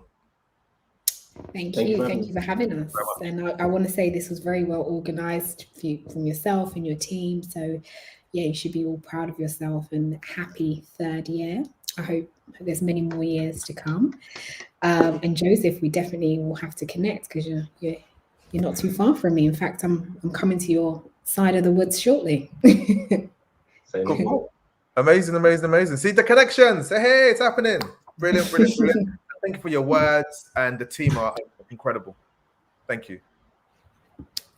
See you later, guys. Thank you very much. Bye. Wow. That was a great conversation. That was a great conversation. And I hope that it's left you with things to consider, things to think about. If you didn't get all of it in one go, that's okay. You can come back and you can play this. You can grab your notepad and pencil. Yep, I quite like that. Brilliant. Okay, cool. What's Renish's contact details? There it is. How do I get in touch with the team at Black Experian? What's blackexperian.com? Brilliant. I can reach out to them. Find out about that credit score course and find out about that career session. You can do that. So that kind of partnership means that 41.6% figure that I discussed right at the start, we get to disappear that. We get to impact lots of people. Our next conversation is with this incredible young man. So with 1,000 Black Boys, as well as the inspiration and empowerment events that we do, we started doing mentorship program December last year, because my background is sales, business development, and also extensive work in terms of coaching and in terms of self-development, training with a well-known company to a higher level. So we created a program to really work on the mindset of young Black boys, young Black men, to give them the tools that they need to progress in their businesses, at school, at home, wherever they want, that they can progress in that. And this young man is really very clear with what he wanted. It's like, yeah, he's got a YouTube channel, he's got 2 businesses, and he's 13. I think he's 14 soon. And I was thinking, when I was 13, I wasn't doing that. What was I doing when I was 13? Maybe I was watching like Dexter's Lab. I used to watch a program called Go-Go Potatoes. Literally, it's an actual program. You can't even find it online anymore. That's how old the program is. But I wasn't thinking about what he's thinking about now. And I just thought I would love to give you a platform just to share your story and to also talk about what you do with your businesses so people can find out more about your businesses and work with your businesses to grow. So here is Tyrell. Tyrell, how are you doing? I'm good, you? I'm doing brilliant, thank you very much. Can you hear me clearly? Yeah, I can hear you. Awesome. So let me change the view a little bit. Yep, much better. So Tara, real pleasure to have you on. Thank you for doing our mentorship program. It was a real privilege to have you on that program, to see you grow. And then we got to see you in person at the UK Black Business Show as well. And I thought, amazing. So it's great to have you on. Mm-hmm. So tell us about you. Tell us about you, what you get up to, and why you do what you do. Tell us about yourself. So yeah, as you all know, my name is Tyrell Farron. I'm the founder and CEO of TKM Films and Sneaker Kings. So basically, around when I was about 7, I started making videos of me dancing and playing video games. So like playing video games and recording myself and uploading them to YouTube. And then during that time, I realized that hey, I enjoy this stuff. And I started seeing the following I was getting and seeing how people enjoyed the videos I was making, and wanted to basically build on from what I was doing. And yeah, go on. Go for it. And I was starting to really enjoy the stuff I was doing, and basically wanted to continue and basically make this something I can make some income from, and also do something I love. And yeah. That's amazing. And you started at the age of 7. Yeah, correct. That's amazing. What are some of the lessons you've learned along the way, Taro? To believe in yourself and not let anybody say anything to you that will let you down, because the only person that truly knows what you can do is you. And to know your strengths and weaknesses, because during 2020, during when we had lockdown was a time for me to think about what I actually enjoyed and things I liked. And that is when I realized that doing some of the videos I was doing, following the trends, because when I like to do my videos, I like to do it naturally and do me, not follow anyone else. It wasn't really feeling natural. So I decided not to do those videos and use my own ideas for the videos. And using my own ideas has brought more success to me than using the ideas from other people. That's brilliant. I mean, that also ties in with what just basically what Joseph just shared. Mm-hmm. What you do, make sure that it's true to yourself. Yeah. And I would say it's also in line with what Renee shared, because I can hear that you're doing things that you're passionate about, which is leading towards purpose, which is amazing. And also in line with what Nadine said right at the start, about doing the things that you love. And it sounds like you found what you love at the age of 7, and you just started to do it, which is incredible. Yeah, which is amazing. And just tell us, so what are the things that motivate you? What motivates you? So, things that motivate me,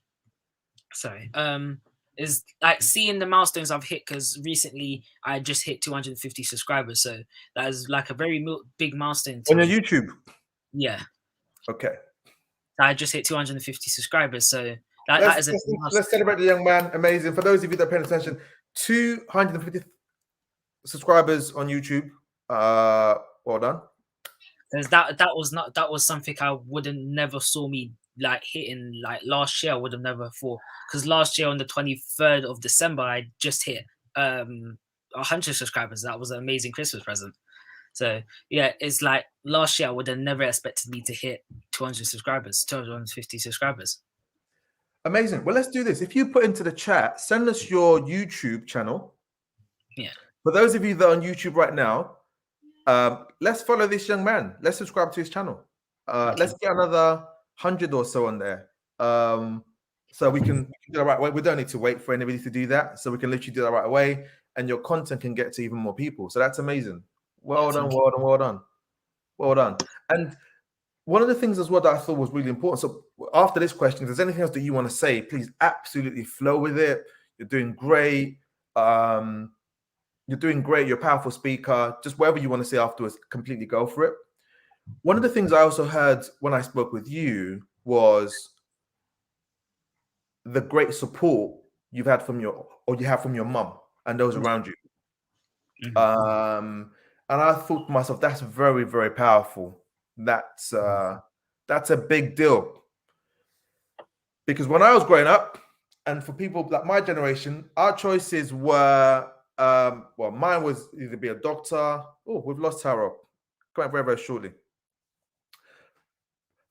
So for me, literally, I'll continue, and then when it comes back, I'll bring it back in. So the choices that I had was to be a doctor, lawyer, engineer, or pilot. That was it. So those were the choices that I had: doctor, lawyer, engineer, or pilot. That's what Daddy wanted. And I was like, doctor, I don't like the sight of blood, so I'm a no for that one. Lawyer, they sounded they argue a lot. Nah, maybe not. I don't want to have the confrontations. I said no to that one. And I thought engineering, ooh, sounds all right, engineering. Pilot, ooh, flying, ooh, scared of heights. So rule that out. So I basically went for engineering out of like default, took out all the other options. So I did that. But when I spoke with Tyrell, and I also spoke with his mum, it was just clear that she was supporting him to do what he loves. She was giving the support that he needed and that he needs to grow with his passion. I thought that is absolutely incredible. That's absolutely amazing. And I just wanted to say a little bit areas. Just want to say a little bit about the support that his mum has given and the family around him have given, because it's very, very key. Could you say a bit about that, Taro? Yes. So back when I was like, I just recently started a new business called Sneaker King. So that's the business card right there. Let's see business card. Plug. Sneaker Kings. Yep. So I basically just started this business, and like I had no funding for the business because the previous business I had was just making YouTube short films, and it was just like I didn't see like any income coming for that unless like it was more like filming weddings and stuff like that, which I don't think is something that I would like to do in the future. So when I had firstly started, there was a trainer coming out called Travis Scott, and I didn't have any money for that. Trainers were coming out. Yeah, trainers. And I had asked my mum, and she had lent me the money to get the trainer, and I had gave her money back as well as making profit on top of it. So you flipped it. Yeah. That's amazing. So tell us about your businesses. So tell us about Sneaker Kings. We're definitely going to make the information available to people so people can buy from your platform before Christmas. Great place to go to for presents. So tell us about Sneaker Kings and also TKM Films. So with TKM Films, I started that business when I was about 10 years old, and I'd been to Disney World in Florida, and there was this one ride that I really loved called the Twilight Zone Tower of Terror, and I'd made my own spin-off version of the actual Twilight Zone series. So I'd made my own spin-off version of it and made it into a couple series of short films. That's amazing. At the age of 10? Yeah. And how old are you now?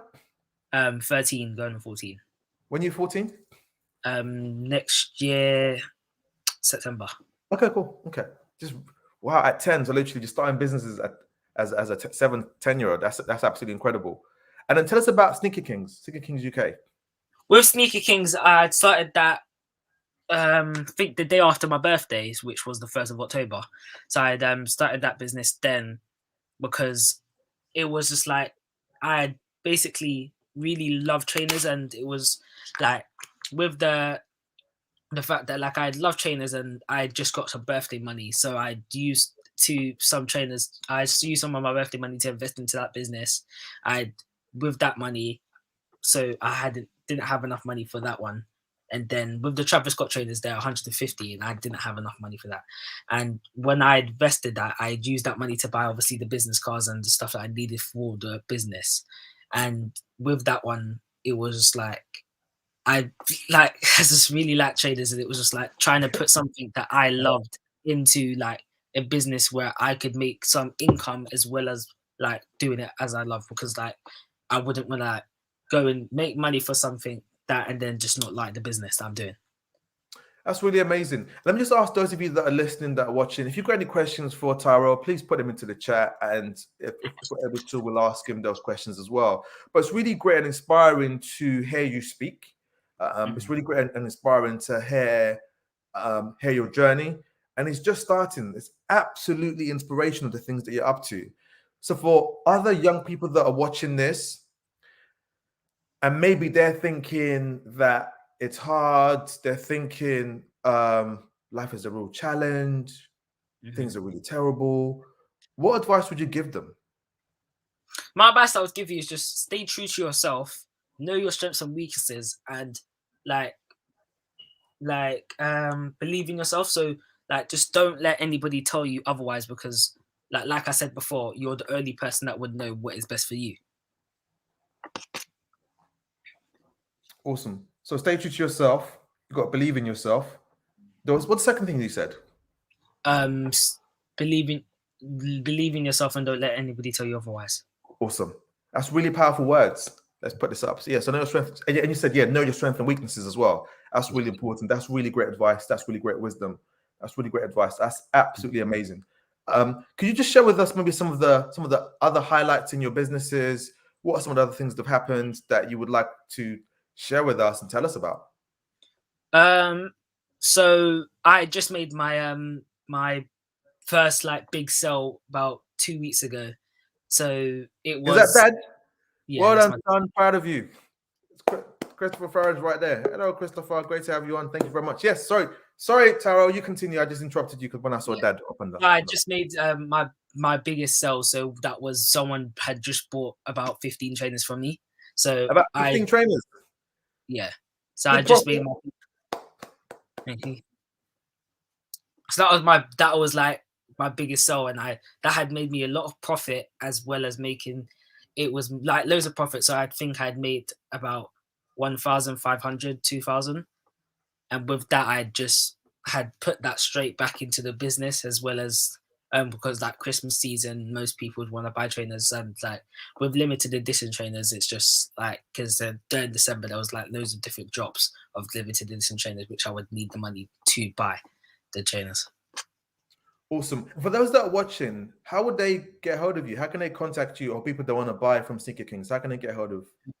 So you can go on to Facebook, Instagram, Twitter, and TikTok and Snapchat, all of those socials. You can type up sneakerkings.uk and you would find all of the stock that I have now, as well as finding the stuff. So all you have to do is direct message me, and I tell me the trainer that you want, and I can source it for you. Because I can source all limited edition trainers as well as regular trainers. That's amazing. For those of you that are watching, so I've got a request of you, those of you that are watching. So here are Tyrell's profile across all those platforms. Please follow him, number one. And number two, you're looking for trainers, this is your guy. This is the connect. So literally reach out to him, place an order with his company, and let's drive the revenue for Tyrell's business. So that's my request to those of you that are out there that are listening to this. Thank you. Absolutely amazing. And let me also ask you, Tyrell, how do you celebrate success? So when I just celebrated success, I had brought myself some new trainers. So every grand that I made, I bought myself some new trainers. And during Black Friday, on the Black Friday day, there was some good sales. So I bought myself some Timberlands for half the price, which that was good, because obviously I can invest the half that I would have spent on the Timberlands back into the business. That's amazing. And I also I celebrate success by being more successful, because when I celebrate success, I just bring it back to the business by being more successful. Can we put that up? So I celebrate success by being more successful. I think that's a quote.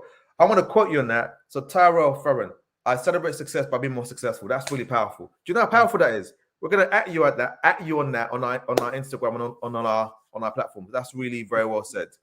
Is there anything more you want to say to us, Tyrell? Anything more you want to share with us? No, not at the top of my head, but if anyone has any questions, I'm happy to answer them. Brilliant. And let's also ask as well, how do we how can we support your company, and how can we support your businesses? If you just go onto the Instagram and just comment and subscribe to my YouTube channel, which is called T1's Vlogs, where I just showcase my life in short films. like every time I go on holiday, which my next video would be on Christmas Day, just showing what I've got for Christmas and showing like how Christmas, like how I'll spend Christmas as a family. That's amazing.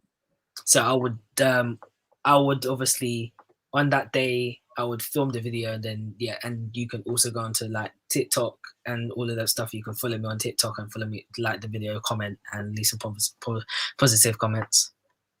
Yeah, we'll do that. We'll share this with people, and we'll also put your details up on our website.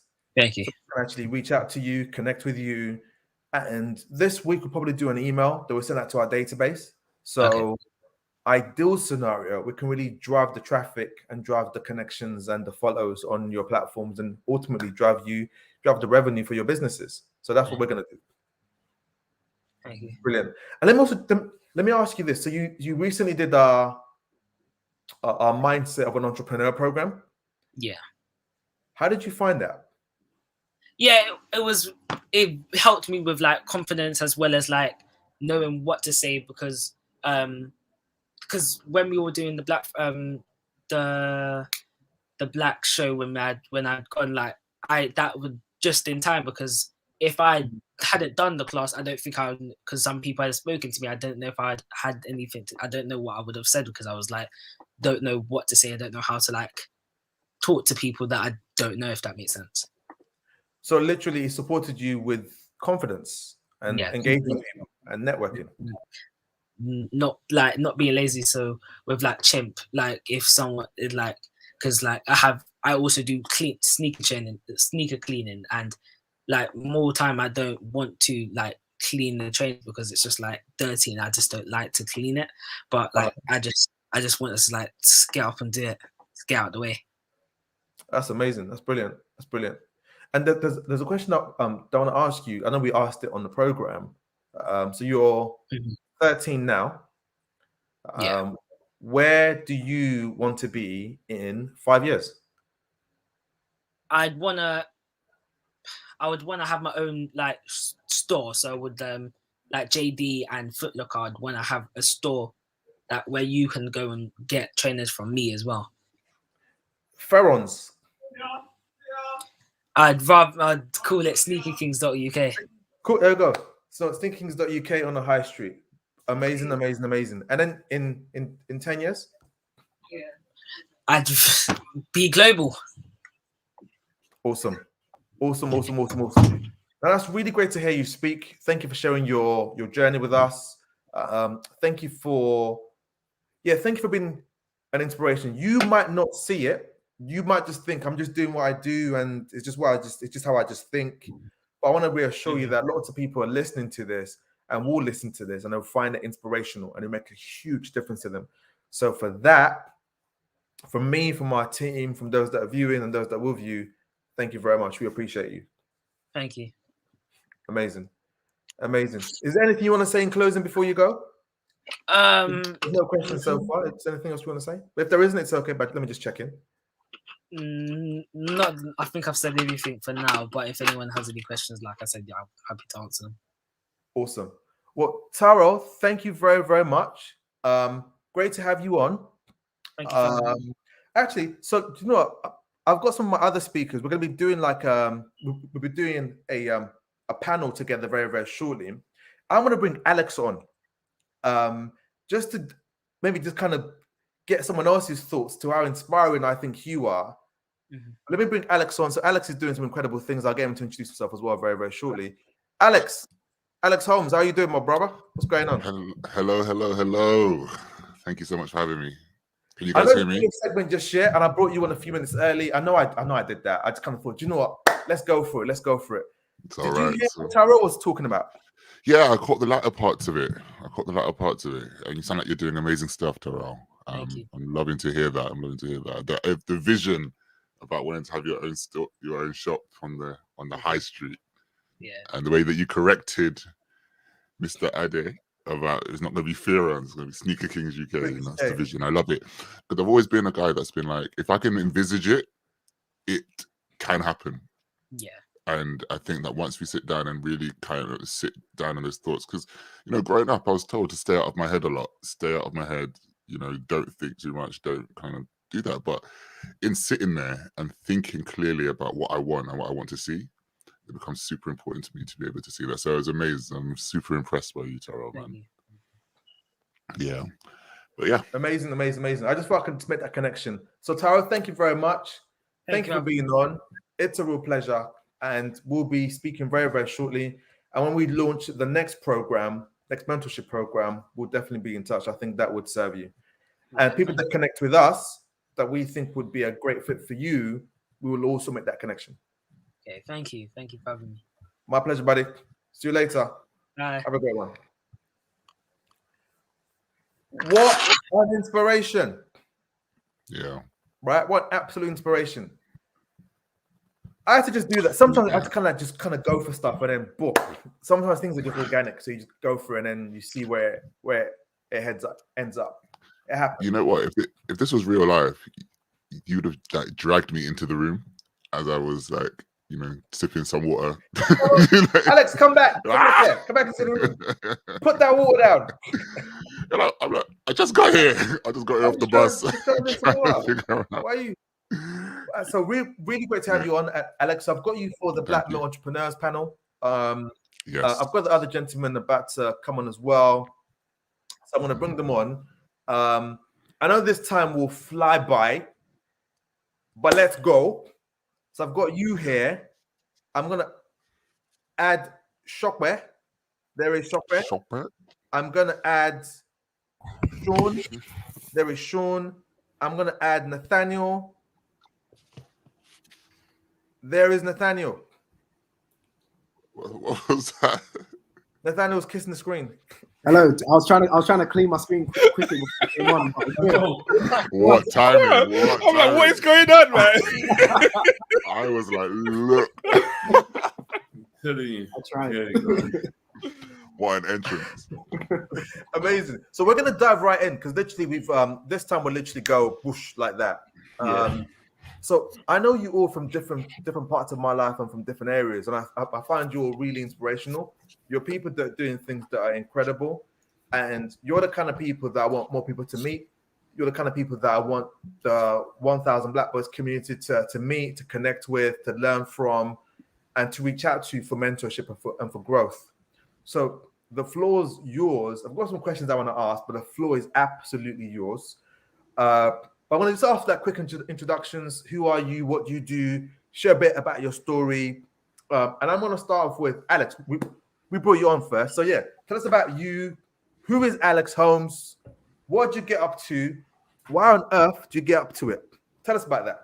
Chopper's like, here, I want to hear this. This better be good. So it's not bad enough. It's not bad enough that I was dragged onto stage like by the cuff of my shirt, trying to make.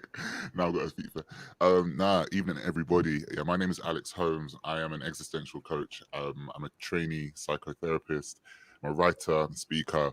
I'm a podcast host. I do a lot of things. Author and author. That's it. You know what? It's actually really funny. I always forget that last week. Shopper's shaking his head because he knows that he's always waiting for that bit. He's always telling me what to put inside bios and things like this. And I forgot that the book's here as well, looking at me. But yeah, I'm an author as well. Yes. I tend to. I mean, of late, I've been really delving into what it means to be human, and obviously then by dissecting that, I'm looking at what it means to be a man today.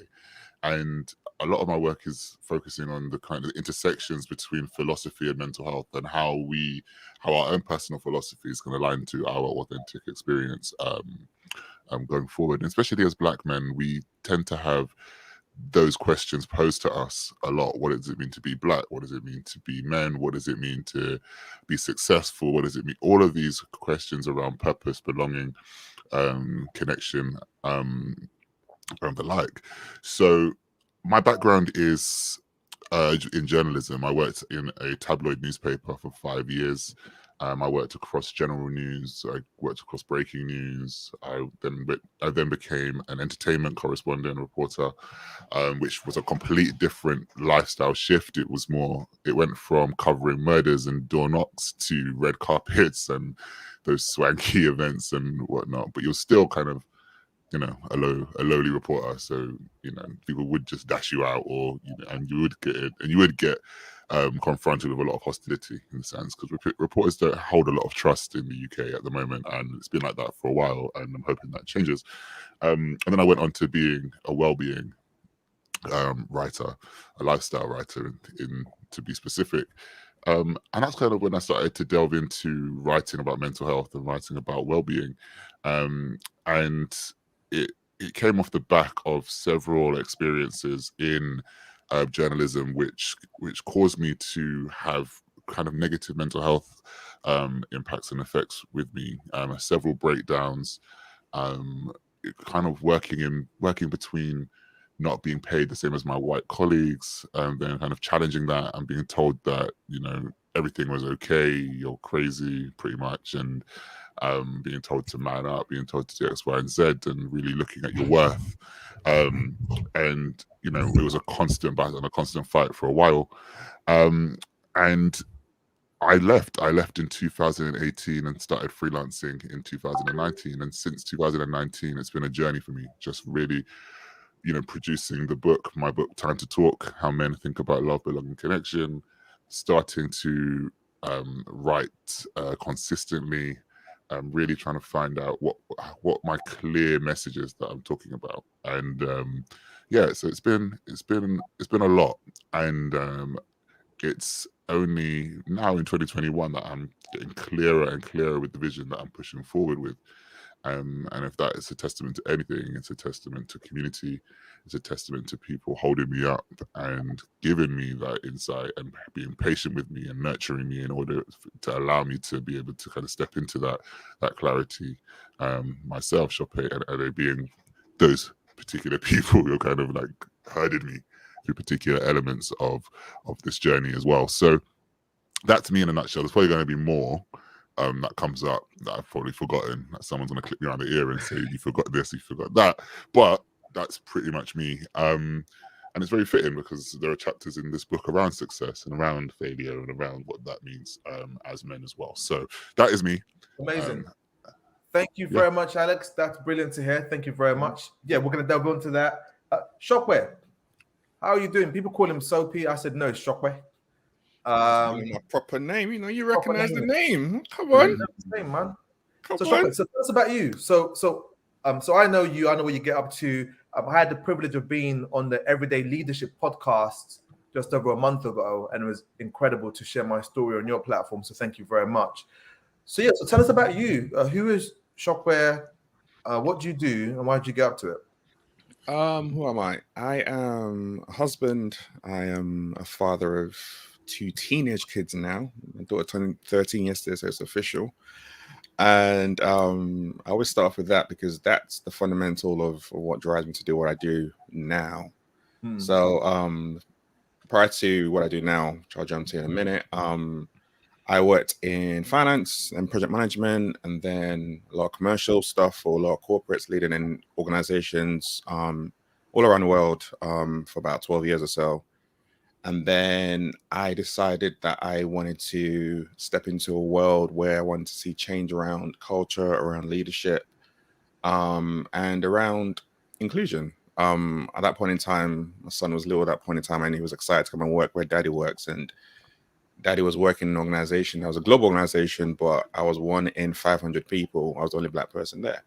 And I was like, it can't run that for his generation. And I felt I had a skill set to offer. So I, after working all those years to get to a offer that was put on the table for me to become a director and take on a 6-figure salary, I turned that down and I took a leap of faith and started my own business.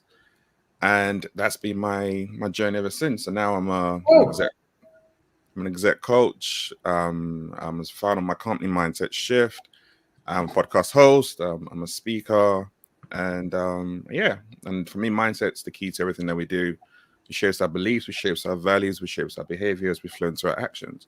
So that's why I focus on that quite a lot. And with the work with leaders, with the work around culture change, it's fundamentally around people. It's about understanding them, understanding why they tick, understanding what's behind their motivations, not just their behaviors.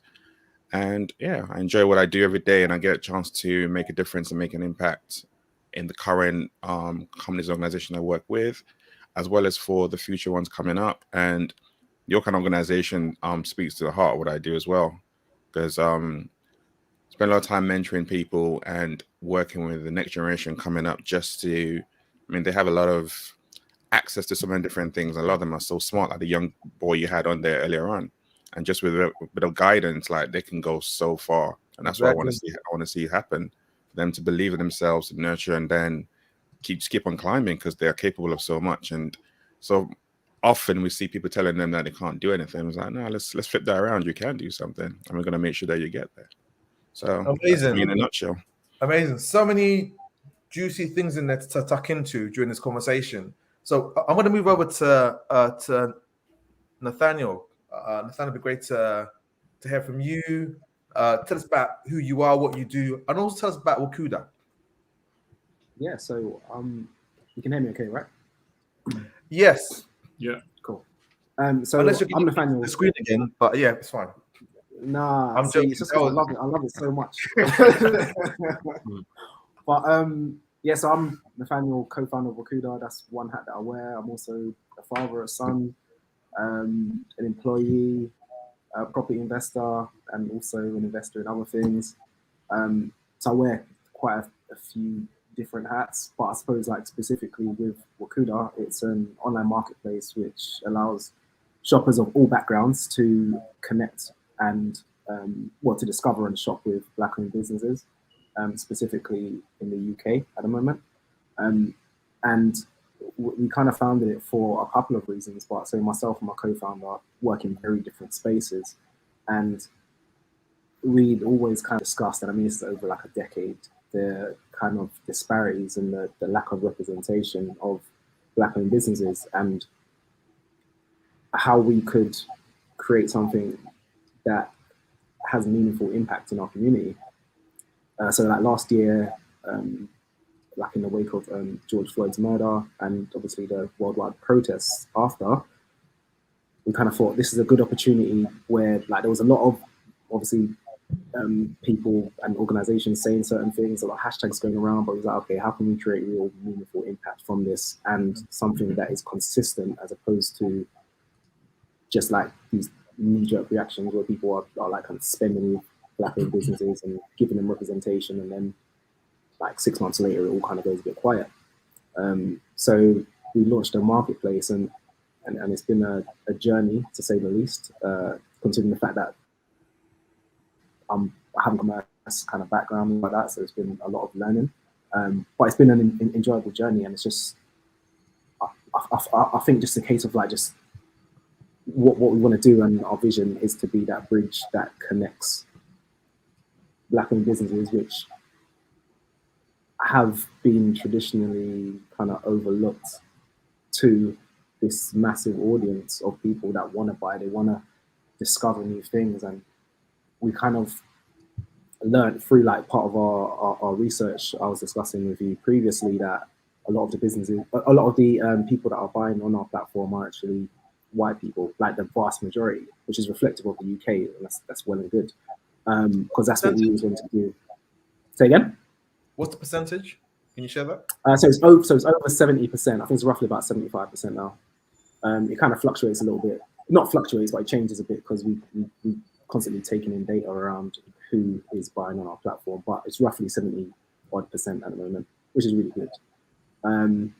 Yeah, so that's pretty much me.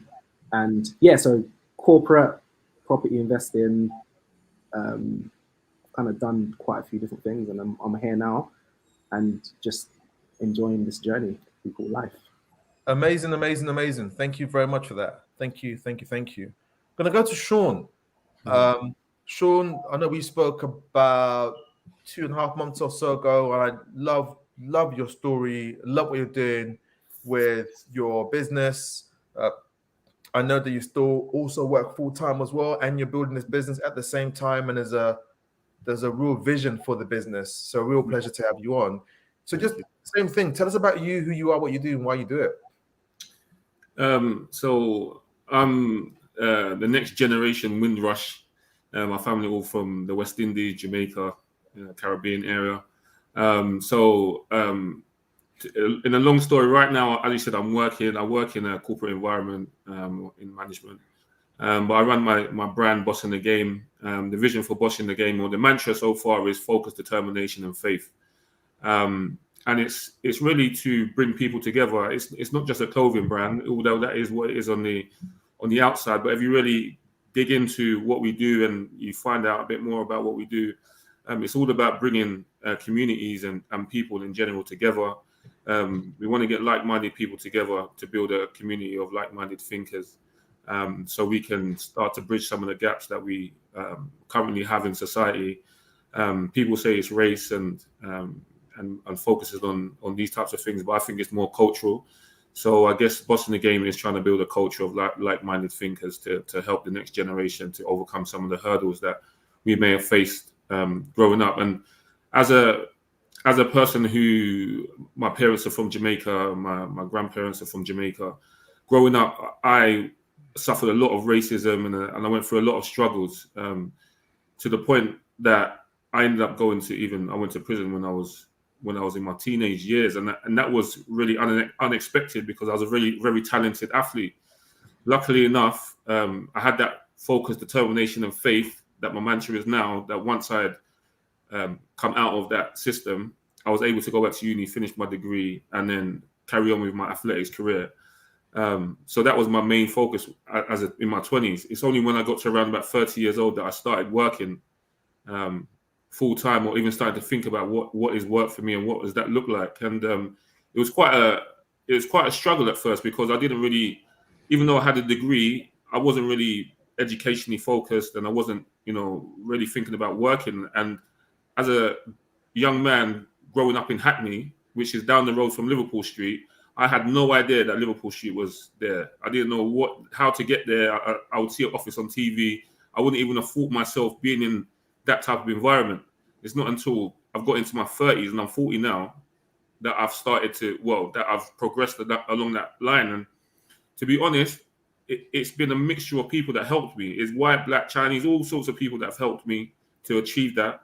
And what the bridge that I'm trying to the gap that I'm trying to bridge, is that we all have preconceived notions of what we think each other are and how to go about life. But once we start having that communication and building those channels of communication and really finding out about each other, we start to find that we've got quite a lot in common, no matter what your skin color, culture, nationality, what it is.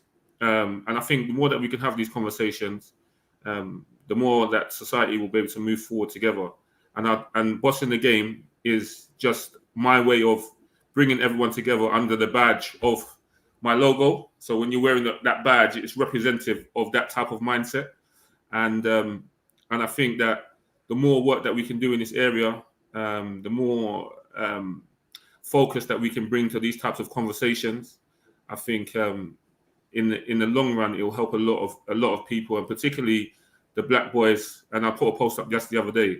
There's a lot of talk about black boys and knife crimes. And as I advertise this, this is an opportunity for us to celebrate what the black males particularly can focus their attention on when they're determined and have the faith in themselves and each other to push ourselves forward and build business and communities which are beneficial to the whole of society. Awesome, Sean. Sean, let me ask you this question, then I'll go around to the gentleman. And after that, I'll just let you just throw it open. There's a few things that I've written down, but I think we'll let this one flow. Yeah. So there's a young black boy that's watching this right now. Black man that's watching this right now from Hackney, or from Tottenham, different parts of Birmingham, just from different areas, and they are listening to this, or they're watching the replay of this, but they're still listening to this. Mm-hmm. I know there's probably more you can give them, but what's the one tip that you'd give them? What's the one advice you'd say? Do this. Well, what I would say to them is, think of something that you love. It could be. For me, I love clothes, so it could be trainers, like the young man that was on earlier. It could be clothing. It could be, I don't know. You might have a talent for maths. You might have a talent for. It could be something simple. Whatever that thing is that you're passionate about. Start speaking to people and seeing how you can make it into some sort of business for yourself. You'll be surprised about how much opportunity there is out there, and how many people there are that can actually help you to progress and find something that you can do. And I particularly would say we're talking about, I would say gang members, for instance, right? Like drug dealers, if you want to say that. Like with the ability that you have to be in a gang, or to be a leader of a gang, or to be a drug dealer, that ability is what you need in the corporate environment. That's exactly the same skill set that you need in the corporate environment.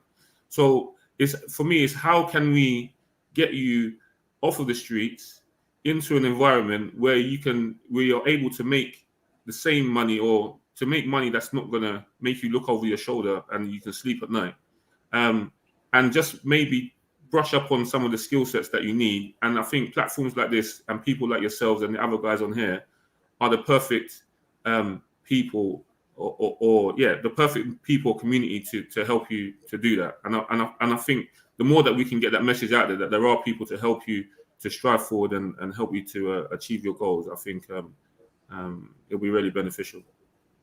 Thank you, Sean. Nathaniel, I'm coming to you. Anything that you want to say about that? So a young person's watching this, maybe they think they haven't got prospects. They think it's really hard. I live in the ends. There's no prospects. Life is hard. People are against me. What advice would you give to that young person?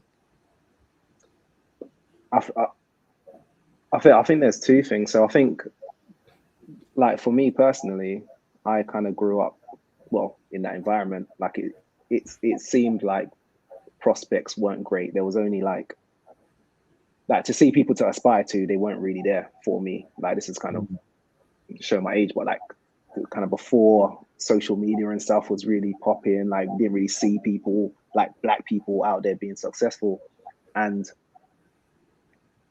I think for me personally, it was like, okay, I can be that person. So it doesn't matter.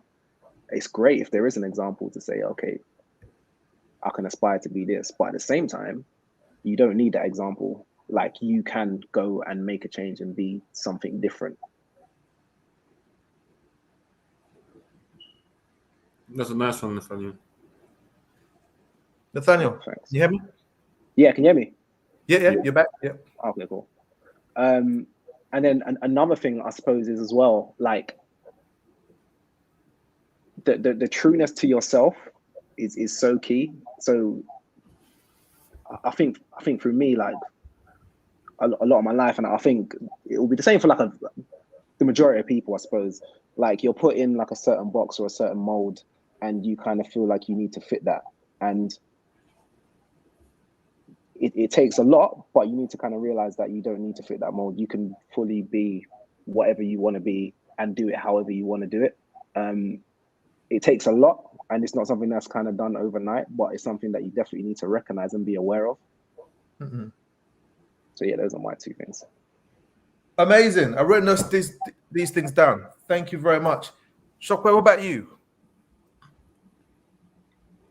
think I would add that, take a step back and just evaluate where things are right now, and if what you're currently doing right now does not serve you, if the friends you hang around with does not serve you, if the conversations you're having does not serve you, even all the way to, and this might sound a bit controversial, some of the conversations that you're having with your parents does not serve you, you need to evaluate that and then decide on what you want to do differently.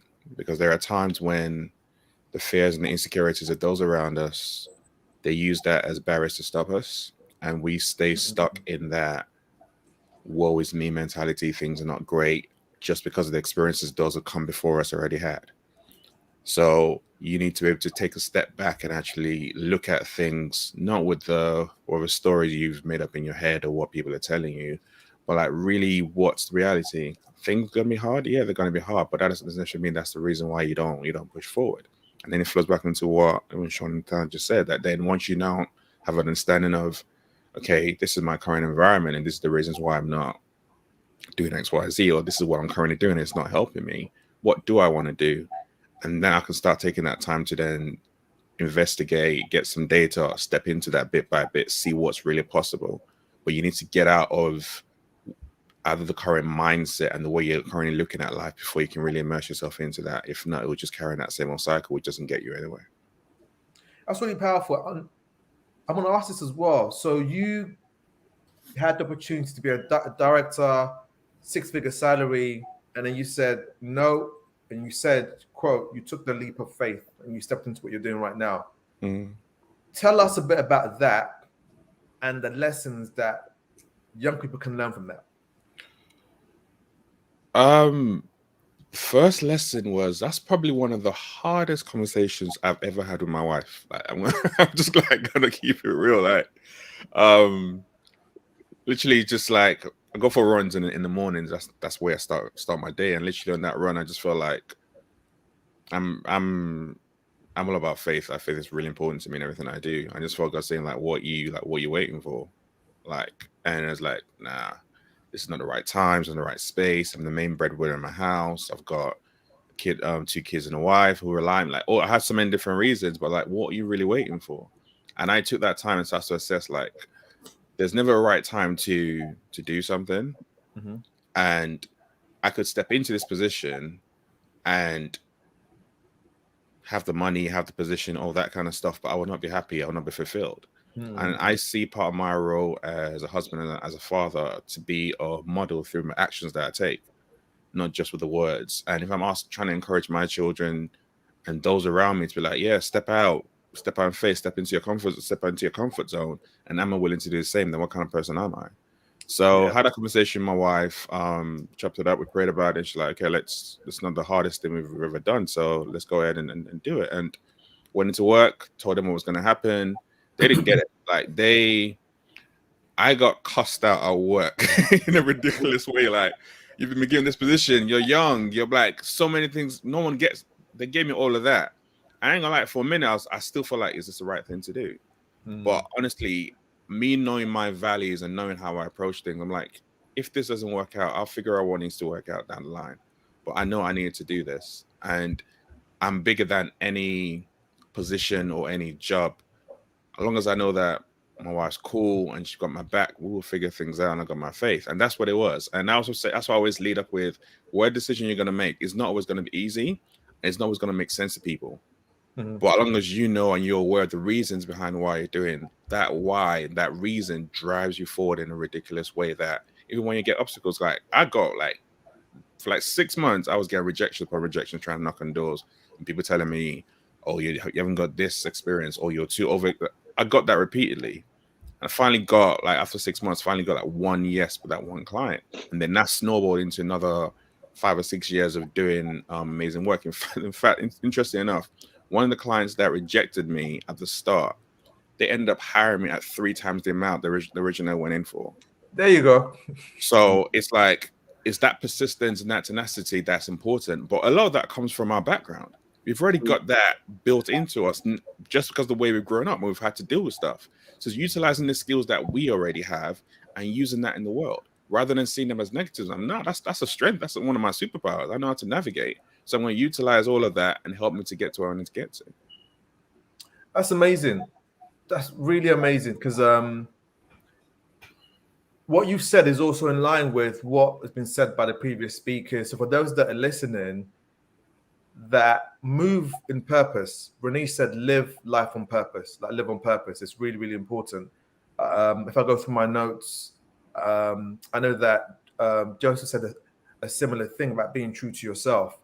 It sounds to me that that's what you're talking about, that you can have this offer that looks really good in the face of it, but just check in with yourself. Is this who I am? Is this true to me?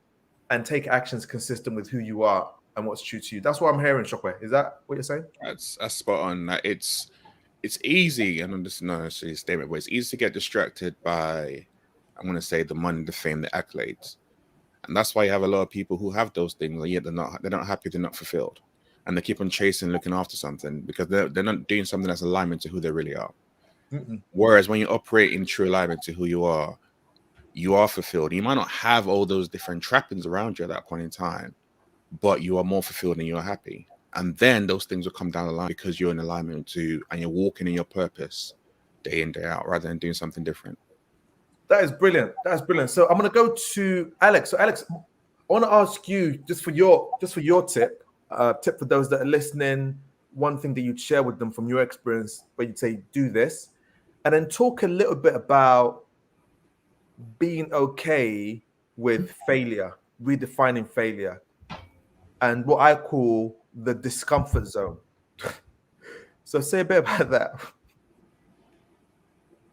Okay, so I'm not a kind of person that will just like give people platitudes and they look at it and be like, oh my God, this is what I'm supposed to do. It's hard. The whole thing is hard. It's gonna be hard. It's gonna be challenging to literally find your own vision and your own voice, your own direction. It's difficult because we live in a time and we live in a space where we are consistently put in front of comparison. Comparison is the one thing that helps the systems that we have today in front of us drive the way everything kind of operates. We are going to naturally compare, and it's put that way in order for us to be to operate in the way that we do. So it's very important what everybody said about to, like, you know, when we were talking about all of this and I was listening to what you guys were saying, the important thing, and you know, Shakespeare said this how many years ago, like, to thine own self be true to what you are doing. But there's also this idea that you have to know straight away. You don't. You're going to be in situations where you're going to be in school and you're going to be wanting to do certain things and you're going to kind of be pushed to kind of make decisions. And I do think that we do ourselves a disservice when we kind of put that pressure on young people so early, because it's that thing. It's like you get to the point, it's going to lead into what you asked me about failure there, because we have this idea of what it means to be successful. We have this idea of that, you know, we want to be true to ourselves. We want to do all of those things. But when we're so young, we don't always know what that is. There is something called, like, you know, listening to kind of what Sean was saying, that life experience, what Shop is saying, that life experience, there were elements of those, there were bookmarks in their lives which allowed them to then sit down and say, I want to go this way, because they could sit there and make a decision about what needs to be done. Sometimes when we're young, we don't necessarily always have that maturity level. We don't have that clarity. We don't necessarily always have the resources to be able to do that. So I think that's important to really note, just to be able to say, okay, just to be able to relieve the pressure and take the pressure off a bit. And I wish I had somebody that spoke to me about that when I was growing up, because while it was not spoken to me, it was, people thought it was implied. And I kind of went through the ages of between 16, let's not say 16, 18 to now, so 28, 29, where I am like only just really getting really clear on what that means to go through, because I wasn't living true to kind of what I wanted to be doing. Everything was a shaping to what to kind of what they thought I should be doing, based on my own lack of ideas of what myself was. So that's an important thing to look at, just to know that it is difficult to really stand out and make your decisions, but as you gain more resources and gain more experience, it then becomes a lot clearer over time. When it comes to failure, though, and stepping into the discomfort zone, I do think it has to happen, but we need to restructure what failure looks like. I don't like pain. Sounds like it hurts. You don't like pain, boy. I'm being facetious. We were just like, yes, like, I don't like pain. Boy, it'll be easy. You know, Can't I just do it and all, you know what falls into place? do you know what it is as well? And I think these guys have seen me like scream from the mountaintops, being like, "This is long, this is hard." But I think we just have to restructure what that means, what it means to be painful, what that means to look, what that really looks like. You know, I think that when it comes to failure, we can be ambitious and we can kind of set our aims high and our goals high and whatnot. But as I said, in this community that we're in this culture, in this idea, in this system, we're not really conditioned to be self-compassionate to ourselves when those things don't pan out the way that we do. We are conditioned to feel as if we are not worthy of anything because we haven't reached this kind of mysterious goal, this kind of version of what it means. If we start a business at say 18, if it's not a success by 21, if it's not a success by 25, 29, then we're a failure, and with this and the other, and it's hard, we're hard on ourselves, and we're like, oh my god. But there are lessons in each of those things. What could we do different the next time? We've never been when we have friends or when we have things like that nature and people that we love and care about, and they go through particular elements of their experience and they didn't necessarily make it to the threshold that they thought they could. How do we speak to them? We need to think about how we speak to them and then how we speak to ourselves when we go through these failures. You know, like our beginnings might not be the shiny, you know, like rose-colored things that we expect them to be. We all start off in different places, but we all have this journey through life to kind of go through the lessons. And I'm a believer that when you're confronted with certain lessons over time, it's because you haven't learned what it is you need to learn, and it gets more intense each time. And I remember sitting down in my therapist's chair, and she said to me, she's like, you're getting the same lesson, you're not learning. That's why it's becoming more and more intense. You're hard-headed. Like, wow. I'm a hard-headed man. So because I want to drive. Because I want to drive and I want to be like, I want to go and I want to go. And it's the people around me that are like, that are in positions. And I'm like, oh my God, I want to be like them. I want to be with them. I want to be up there. I want to have something to say for myself. But also, it's about that pause and taking a step back and really saying, okay, so you want to get there, take your time. Take your time, listen to what is happening around you, look around what's going on. And that's something that I'm still learning. It's still very hard for me to do. So yeah, to yourself be true, be patient with yourself, and try to really practice some self-compassion, because it's not going to be that TikTok fantasy straight away. You know, you may see people that, you know what, so just one thing, there's a guy called Victor Kwanda on TikTok, and like, you know, he was like the first guy on TikTok, black guy, and he's like reached a certain number of views very early. He's like 22, and I was going through his profile and I was just like, this is interesting, he's funny.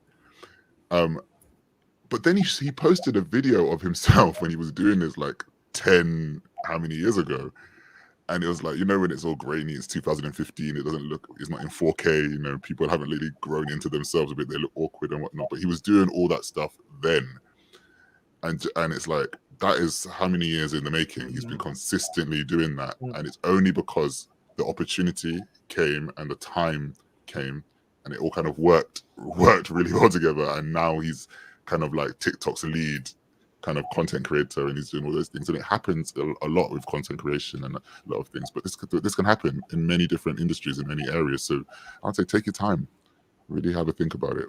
Many things I can say about that, but Sean, some things you're going to say. Yeah, like just wanted to touch on like I suffer from mental health. I have a lot of depression, and a lot of it is caused by pressure that I put onto myself, and I feel like it was something that I've suffered all my life because of pressures that were put onto me that I was unaware of.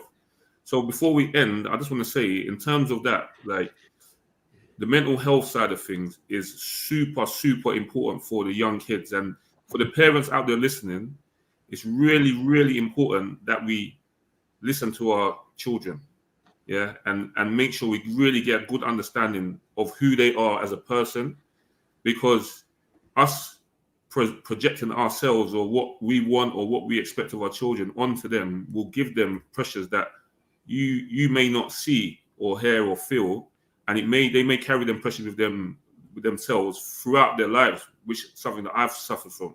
So I go therapy every Sunday.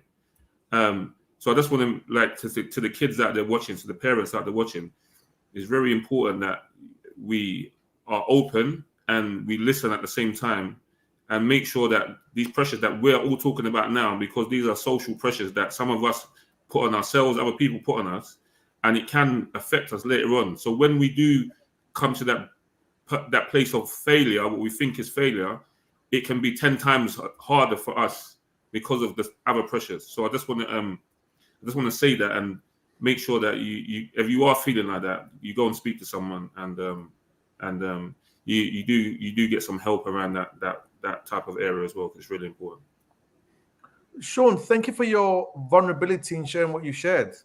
Because very often for young Black boys, Black men, I can even say men generally, that's not something that men would discuss. That's a no-go zone. But I have to, if I'm going to be an example to the younger generation. Remember, I'm 40. I know I don't look that old, but I'm 40. So yeah, when you said 40, I was like, I know. So if I can't express myself and be vulnerable, how can I go and tell a young man or a young person to do the same? I have to be able to do that myself. So that's why I like to talk about these things and express myself as much as possible, because I think it's really important. That's amazing. Thank you for that. Thank you for your honesty and your authenticity. I mean, just what I'm going to do. We've got like another few minutes.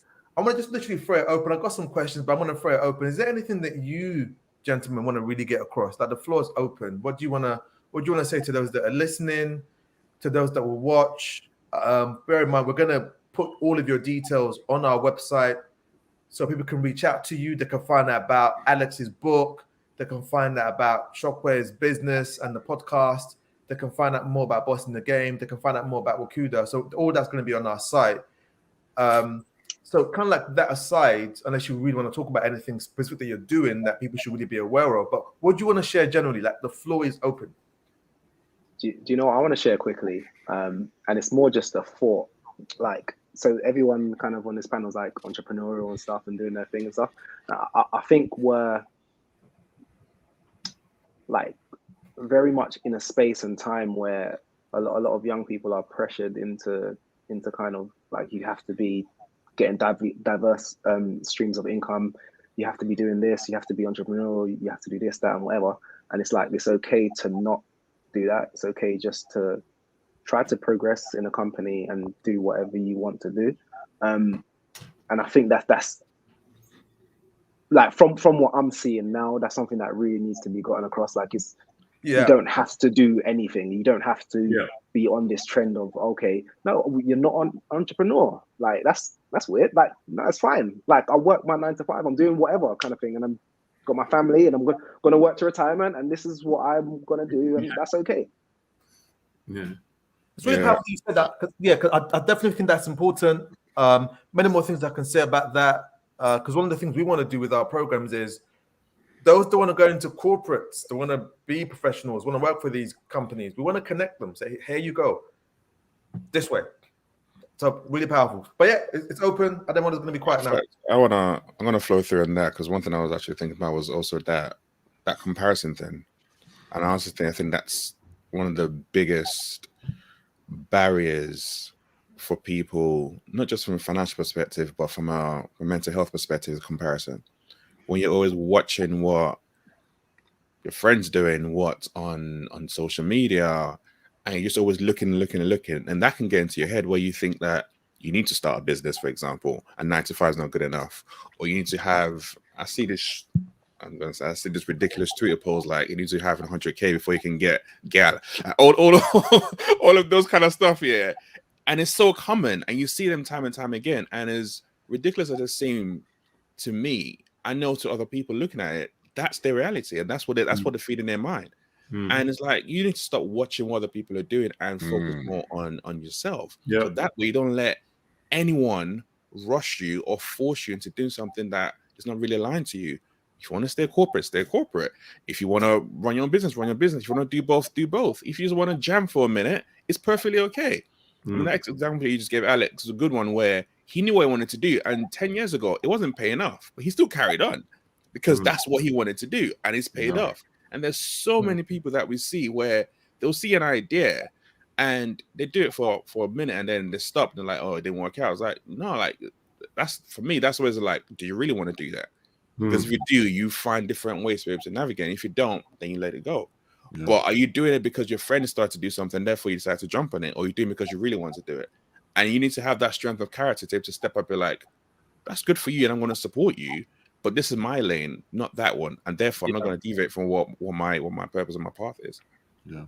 I think it's so important that you said this, because it's like when it comes to comparison, you know, again, Adi and Shopway know that I have been dramatic with my fatalism when it comes to my podcast. I was like, guys, like, because when it comes to podcasting, I've been podcasting for 6 going on 7 years now, and it was at the very beginning when podcasting really began in the UK, and I was just like, okay, going this way.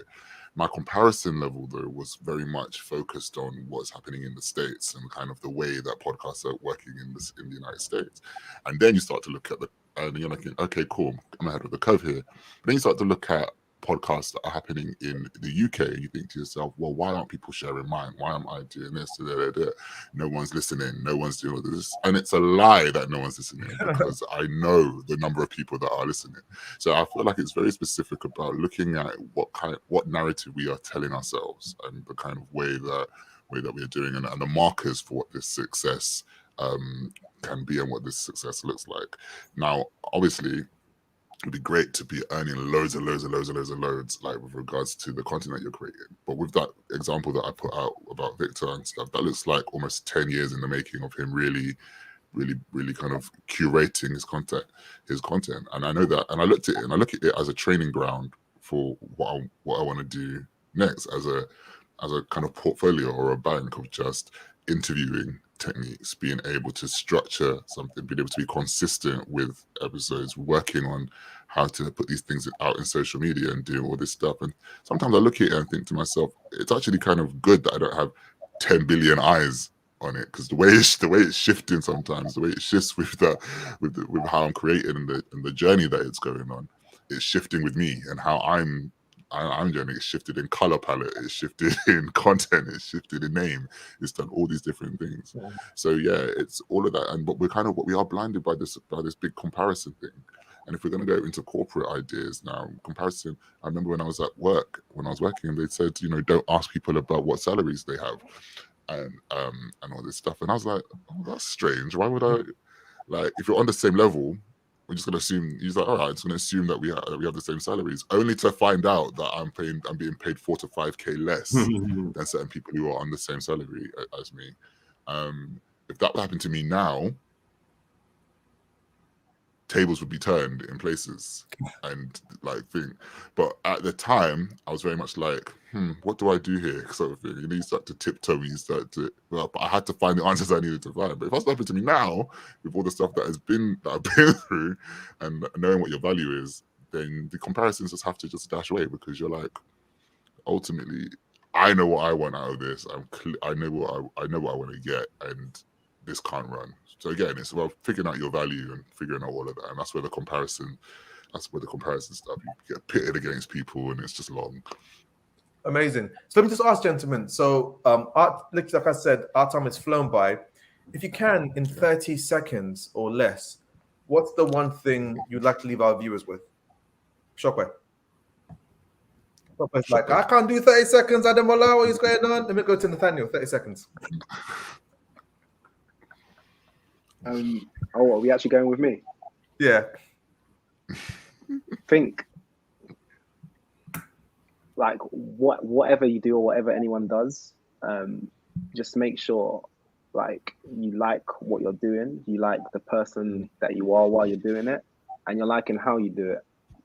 Kind of paraphrasing a quote from Maya Angelou, actually, if anyone knows, but it really, that kind of I find is very helpful, like in like directing myself in life and making decisions. And I think just as well as that, like ensuring that your decisions that you make, like think of where you want to be. So think with the end in mind and position yourself that way. So when you're making a decision, think, okay, is this the person? Is this going to make me more of the person that I want to be in the end, or is this going to help me reach the position that I want to kind of get to? Perfect. So yeah, that's me. 30 seconds, maybe. Okay. Shockwave, 30 seconds. I'm just going to say that recognize the fact that being courageous requires you ask for help. Don't think that you need to do everything alone by yourself. So be willing to ask for help. Perfect. You did it. Perfect. Amazing. Sean, 30 seconds from you. Parting words. I would say you have the power.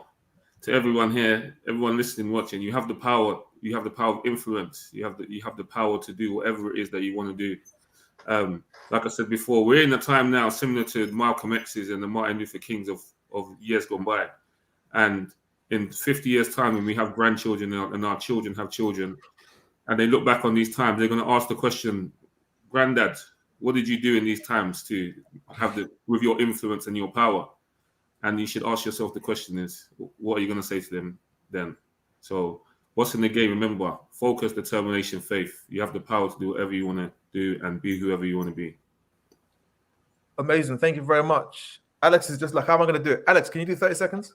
I can do 30 seconds. And I think it's really interesting. The granddad thing, I would literally be like, I don't know. I don't know what I did. I grew up in a time of 33 tens. But all right, so I would say be courageous, and as Shoppe said, that requires vulnerability. I would say step into stuff, and life is supposed to be fun. Life is hard, life is difficult. There are challenging areas of it, but life is supposed to be fun. Really, just kind of tap into the things that make it fun. You know, if you need to go and eat that meal, if you need to go and do those things, just make sure that you're enjoying yourself as you go. Learn and really listen and start to talk to people. And as you said, Sean, focus, determination, faith. That was just summed it up nicely. And I don't know why I didn't go last, but you know, you're moving mad. Amazing. Gentlemen, thank you very much. Real pleasure for giving us your Friday evening. Really appreciate it. We'll do more of this because you guys are doing incredible stuff. We're going to share your information with our network to impact as many of the boys, the parents, the young people as possible, so they get that it's possible. It's possible. And what I'll also add is, as a young person, enjoy your youth. Don't be in such a hurry. No. Enjoy being young. Enjoy the chilling out. Enjoy it. Don't be in such a comes hurry. at you fast, but it hurts when you get old as well. It hurts when you get old. But also the thing is, but that's the one last thing. When it comes to adulthood, though, we forget those parts of us that really make us like what we did when we were young. We really forget those parts, and that's what we're conditioned to forget. So tap back into that as adults. It's always accessible. Amazing. Gentlemen, thank you very much. Look forward to your successes. Thank you. And have a great end to the year. Take it easy. Thank you, guys. See ya. See ya. See you later, guys. What a great conversation. That was phenomenal. Time has gone. It's now 6:20. We've got our next speaker, an amazing speaker. We're coming to the end. This is the last speaker for the day. Are you still with me? You are doing great. Great. Stay with me. We are coming to an end very, very shortly. Thank you very, very much for your time. So this incredible entrepreneur, someone that I actually work with in my other business, and she's got an incredible business. I've seen her journey. I've seen her growth, and I just thought it'd be really inspirational to have you talk to people, to share your story as a mother, as an entrepreneur, as somebody who's also works a full-time job, as well as the businesses that she has, as a wife, as all of these things that she does. And she was also very recently one of the faces of the Portraits of Black Britain. And this lady's name, that's added to the stream, is Natasha Glover. Hello. Hello. Hey, Natasha.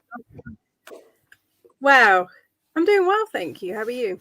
I'm doing brilliant. Thank you very much. Great to have you on. Thank you for giving us your Friday evening. Just really quickly, let's go straight into it. Please tell us who you are, what you do, and why on earth you do it. And why? I am a lot of things. I am Natasha Glover. I am. Which one should I start with? Well, I'll go with the order on the screen. I'm a solicitor. I am business advisor, and I am the founder of Brown Skin Dark Lips. So let's start with, you want a reason for why each one? Let's start with Brown Skin Dark Lips. What was the inspiration for that? Yeah, that's probably the more fun part. Why did I do Brown Skin Dark Lips? So I started off blogging under the name Tasha's Face. My name is Tasha. And I'm not that creative when it comes to names. And then when it came to, well, that's a bit unfair on myself, actually, because it was all about the makeup that would go on my face. You know, if it suits me, then it probably suits you if you have a similar undertone or skin tone or that kind of thing. If you're not the kind of audience to wear makeup, then, well, you wouldn't have read it. So then I decided to, a lot had gone on in my life. The what they call is the blogosphere, it changed, and it was, I just wanted to, I needed like a refresh. I needed to restart. So I started again, and I thought, well, let's go with something descriptive of me. So Brown Skin Dark Lips.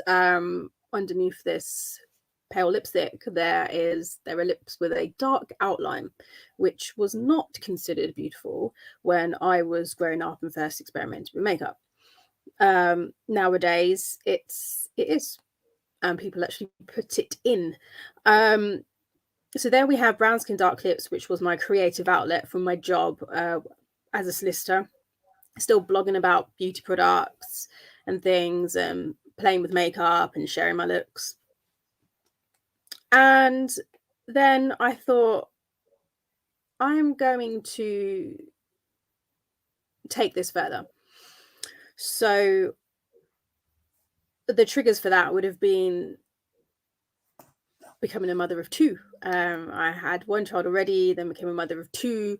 My health wasn't great, mental health, physical health, and not where they wanted them to be, because pregnancy and childbirth will do those things to you, and as for life events. So I don't really address it. I'm going to address it at some point. My dad had died a couple of years before. So I had my grandfather, actually, and there was just so much going on. I just needed something more holistic. So Shop Brown Skin Dark Lips was born, and it's focusing on well-being through beauty, a focus on happiness, because happiness is not present when you're depressed, at least not for me. And I realized that the things that had brought me joy, I wasn't doing anymore. I'd like excluded them, and that was to my detriment, really. So now Brown Skin Dark Lips is more than a beauty blog. It's a whole experience. Amazing. There's a lot going on, isn't it? Like, you've done a lot, you're still doing a lot, and you're working it out. Still growing, still changing. Like, so in terms of the other things, a solicitor, so I determined that, well, was it really my choice? I grew up in a traditional Caribbean household. You will either be a doctor or a lawyer. Engineer was off the table. Not sure why. But when I suggested it, my dad said, nope, you're not becoming an engineer. Which is strange. He was an engineer, and so were all of his friends. So I guess he knew something I didn't. So I chose, after much deliberation, I chose lawyer. And bearing in mind the pathway to doing this, you do that very early on in life. So when I was studying, I believe the pathway is similar now. So you do your SATs. How old are you? 9 or something, and then you do your GCSEs. And to do your GCSEs, you choose subjects. So you have some mandatory subjects, maths and English, of course, and then you have the optional subjects. But in order to do those optional subjects, you have to know what A levels you want to do. But the A levels you do will influence the degree you want to do. So you're looking so far ahead of you to try and determine your educational pathway to get into your chosen career. Which, when I think about it, that's crazy. How old are you? So you start all this off when you're about, at earliest, when you're about 11 years old. You can push it up until you're, I don't know, 13, just before you start your GCSEs. So I just kind of picked what I was good at, what I enjoyed, provided it was academic, mainly because of the guidance from my parents. So I picked up law. I did a law degree. So we worked backwards from that to do the law degree that I wanted to do. And generally speaking, I believe this is still the same. You don't need specific A levels to do a law degree, because you'll get taught all the skills from scratch when you start it. So I worked back and I actually did science A levels. But in order to do science A levels, I needed to make sure I did the right GCSE. So I had to make sure that I did, well, to do science A levels, you need to do the mandatory subjects, so maths and science. So there wasn't a problem there. But if you want to do something specific, sometimes you have to do a particular GCSE. So all that thinking was going on. And then I did, despite being told, oh, no, you're not going to become a solicitor, you don't have the grades for it, and blah, blah, blah. I did become a solicitor. The pathway wasn't straightforward. I thought I was going to be a commercial solicitor working in the city. I was going to go do my degree, do my training contract, go and earn loads and loads of money as soon as I qualified. And no, that didn't happen. But despite not following the textbook journey, I am a solicitor. I qualified in 2014. Yeah, I did. Quite a while ago. And I'm just thinking, guys, it has been a while. A lot's been going on. And then as a business advisor for Hustle and Hills, I just thought, well, I can't. Would it be improper to kind of give legal advice while I'm still employed, giving legal advice? I can only have one client, so because I'm not a barrister, I'm a solicitor. Barristers will have more flexibility in that regard because they work for themselves, essentially. I thought, well, I've also got a huge amount of experience in customer service and client care from my jobs in retail, from working in a toy shop, McDonald's, and Next, and then head office at Dollond & Aitchison, which doesn't exist anymore, which was subsumed by Boots. So, and then when you become, if you do go into a particular profession, there are professional standards, and that's where client care comes in. And I just think that's 18 years of experience since I've been working, and that's what I advise on. Is this as in Hustle and Hills or as a solicitor? That's as a Hustle and Hills advisor. Sure. Okay. So that's, and I guess you want to know why I do that. No, if I can just ask, because I want to. For those that are listening, one of the things that's there is you don't need to have all the answers from this side. You don't need to know exactly what it looks like in 20 years or in 30 years. And from what Natasha's saying, don't be so caught up in trying to figure it all out. Sometimes it is a case of just you take the steps and things get brighter and clearer. Have I got that? Yeah, that's right. I mean, I can expand on that if you like.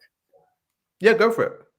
Right. So I'll go back to qualifying as solicitor, because you think that path is set. So Dad said I need to be a doctor or a lawyer, and then I lined up all my education to get there.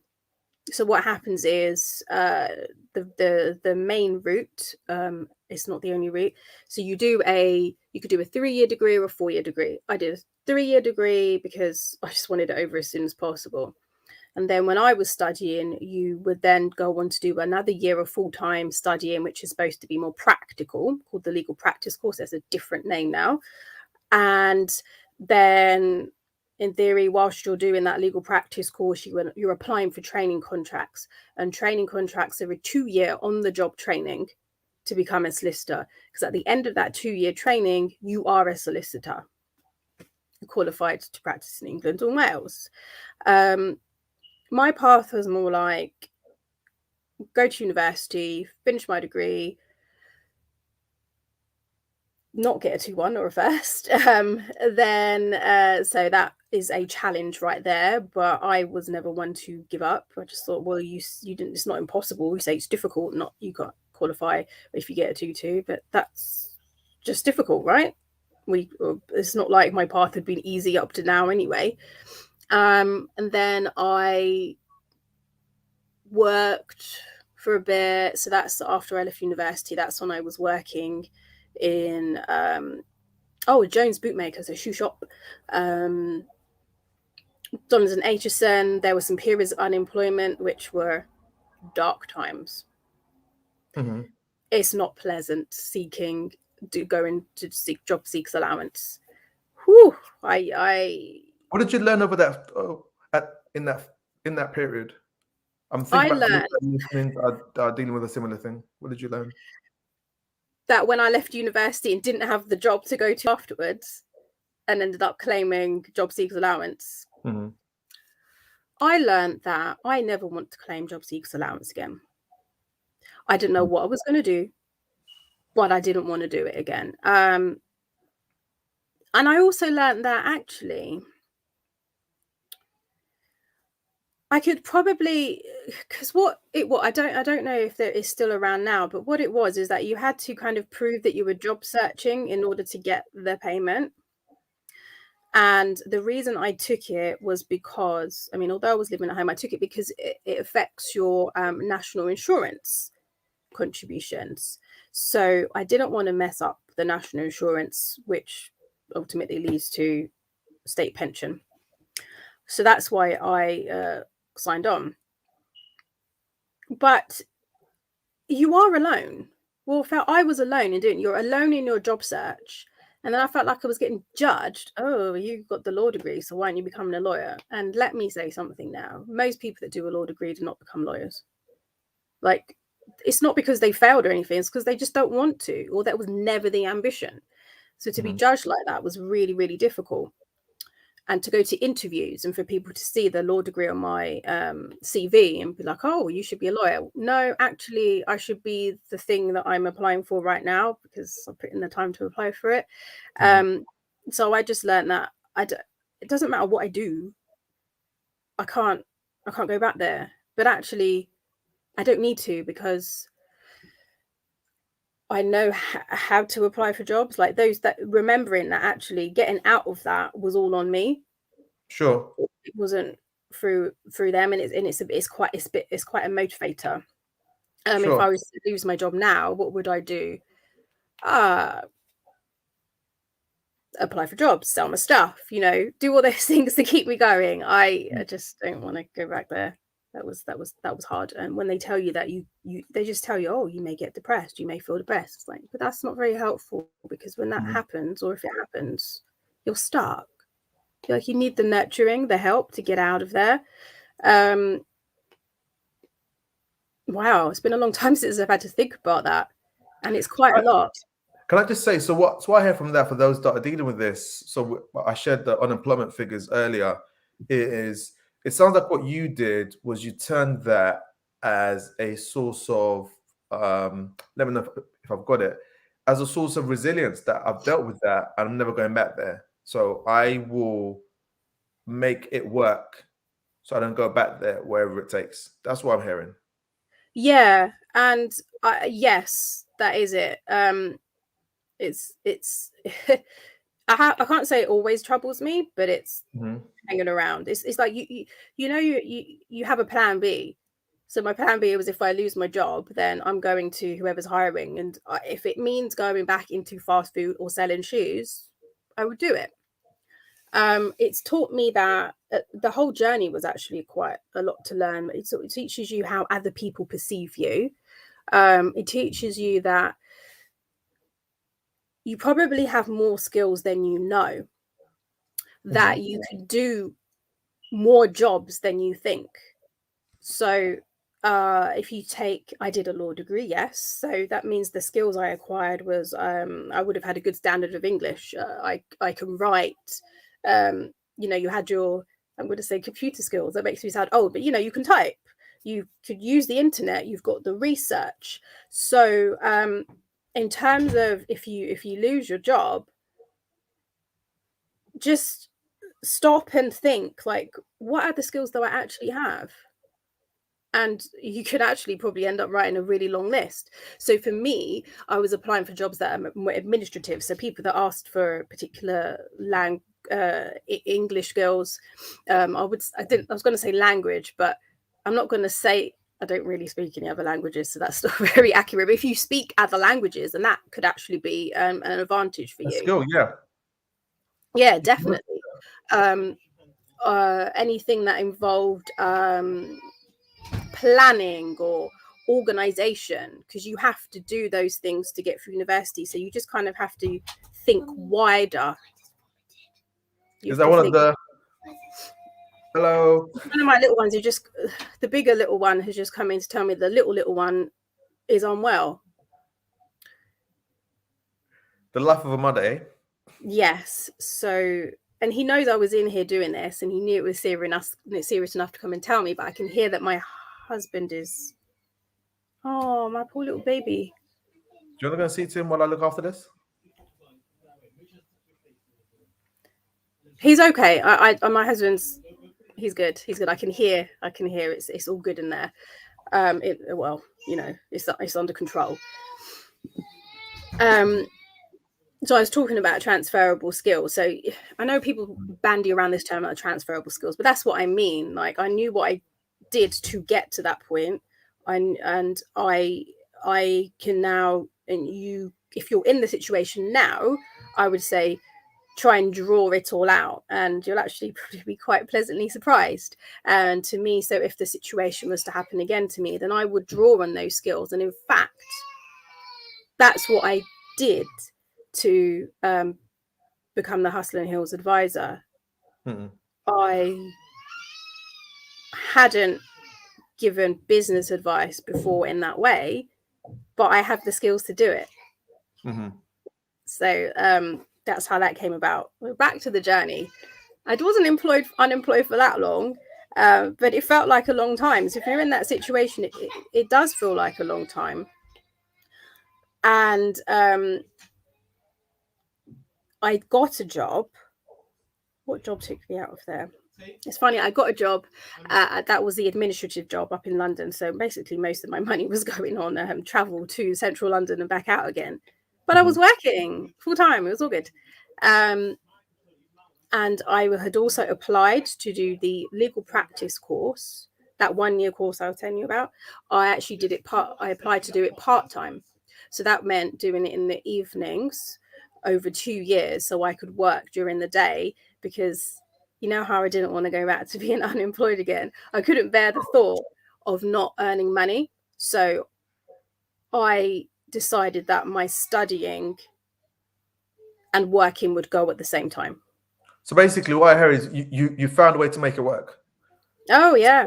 Yeah, definitely. Those of you that are listening, so if things are not as you expect, you're dealing with the story around unemployment, you're dealing with plan B, wherever's going on, you're dealing with all of that. There is a way to make it work. So that's what Natasha's really conveying, that there's a way to make it work. It might not be as you initially expected, but you can absolutely make it work. Natasha, what I also want to ask, I can hear the little man in the background wanting to go and see to him very, very shortly. But tell us a bit about how you started Brown Skin, Dark Lips when you just come out of depression. And it was also the lockdown. Oh gosh, yeah. And you know, you say come out of depression. I feel like it's always hanging around in the background. I'm in a much better place though. So my second baby was born in 2018. And it was difficult for me.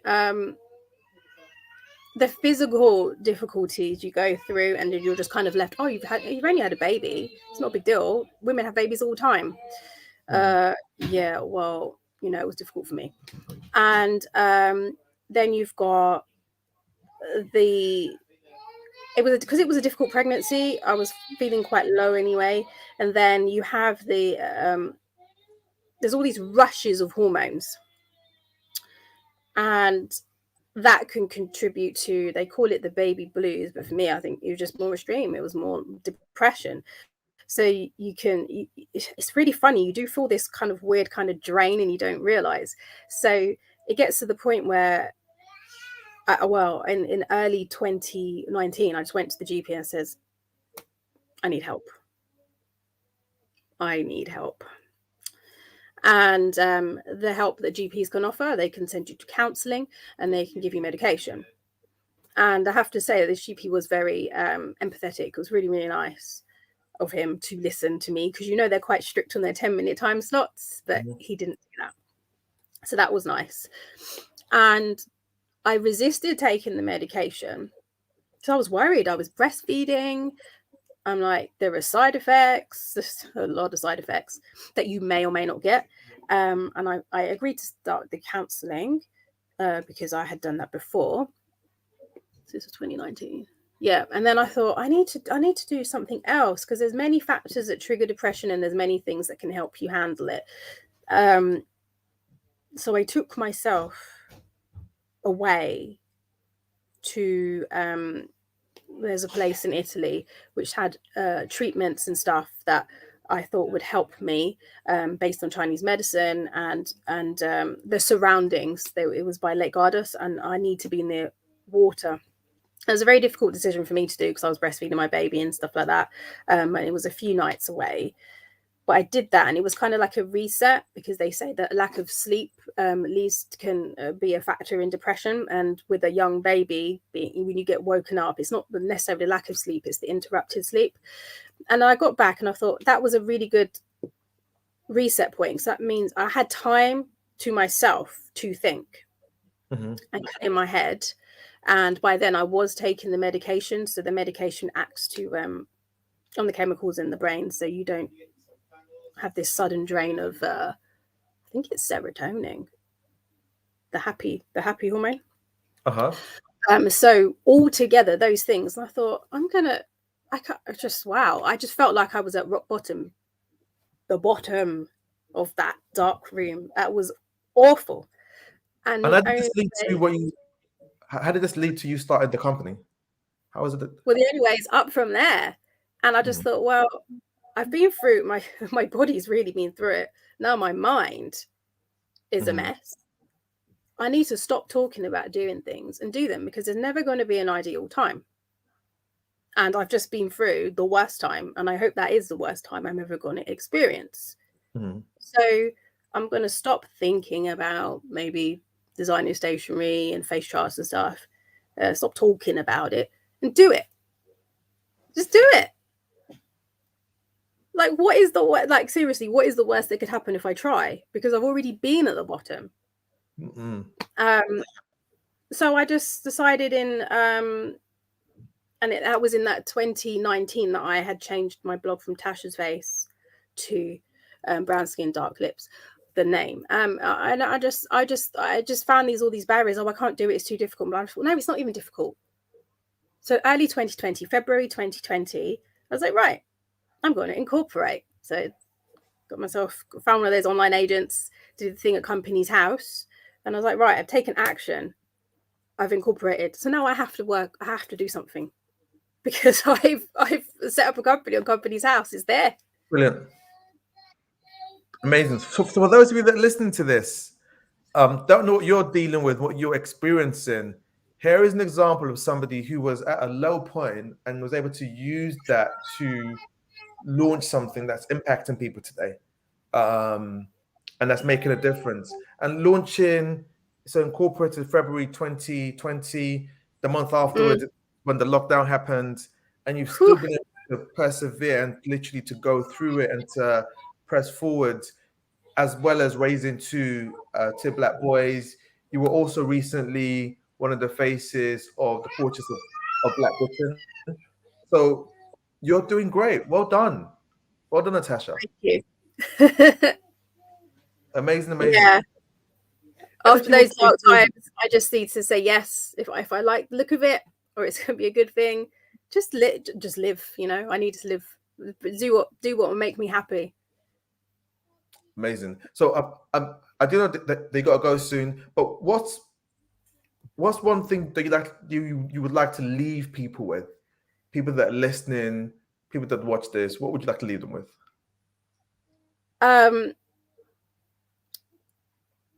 I think the most important message I can give myself and to you is that it's okay to change your mind. It's okay for your path to change. You can make it work if you want it to. I didn't have that kind of advice, you know, when I was growing up. It was just a bit like, you know, you do this, you go along this path and you have the job for life. Well, that's just not the case, is it? Because I've just told you, I've gone from being employed in one place to being employed and self-employed, doing what I want to do. I am 36 years old, which means I made these decisions in my mid-30s to change. And it's okay. You can do it. Amazing. Natasha, thank you very much. We're going to have your details available on our website as well. You can also reach out to Natasha on Instagram is it Brown Skin Dark Lips? Is that just the handle? Yes, it is. We'll post it. There's a question out here, and we're talking about potentially doing an Instagram live on our 1000 Black Boys platform.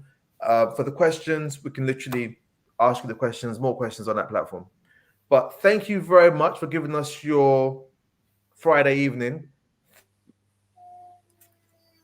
To the boys and to your husband for having it covered at the back so you could be here. So thank you very much, Natasha. And I look forward to the success for the businesses. Thank you. See you later. Bye. Amazing. We are coming to an end. Yeah, Natasha's story it's a very powerful one for those of you that have been through issues with depression, that have been through some very challenging, very, very dark times, that there is light at the end of the tunnel. You can come out of it and do incredible things. Whatever age you are, you can come out and do incredible things. And I wanted to give her a platform to talk about some of the things that she's done and that she's doing. We only had a chance to touch on some of the things that she's up to. She's up to lots of stuff. So I want to share my screen again as we complete December 2021's 1000 Black Boys event. It's been an amazing day. For those of you that are still online with me, thank you very much. Let me go to Jay Ricky. Appreciate this live. Thank you very much, Jay Ricky. We appreciate you for being on. Thank you very much. Jova, what was the biggest hurdle? I know there was a question for Natasha. We couldn't quite get around to asking that question, but I think that she touched on it. So the biggest hurdle for her in terms of how she got through and how she overcame self-sabotage. So she touched on that. A big part of the work that she's done was coaching. So coaching helped her a lot with it. She got counseling along the way, was able to deal with lots of the things that she was experiencing, took herself away so she could be with herself and she could have the support that she needed. So those are some of the things that I would say that Natasha touched on. So let me share my screen. Bear with me. My screen will be with you very, very shortly.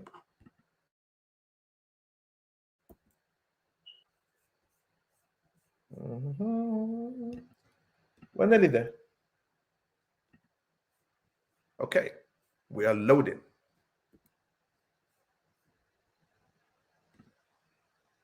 Right, so let me.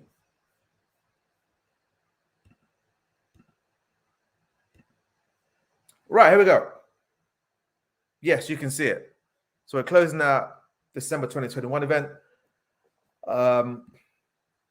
So summarizing key points, so many massively key points. So Natasha's part was literally that regardless of how low things get, you can always come out of it.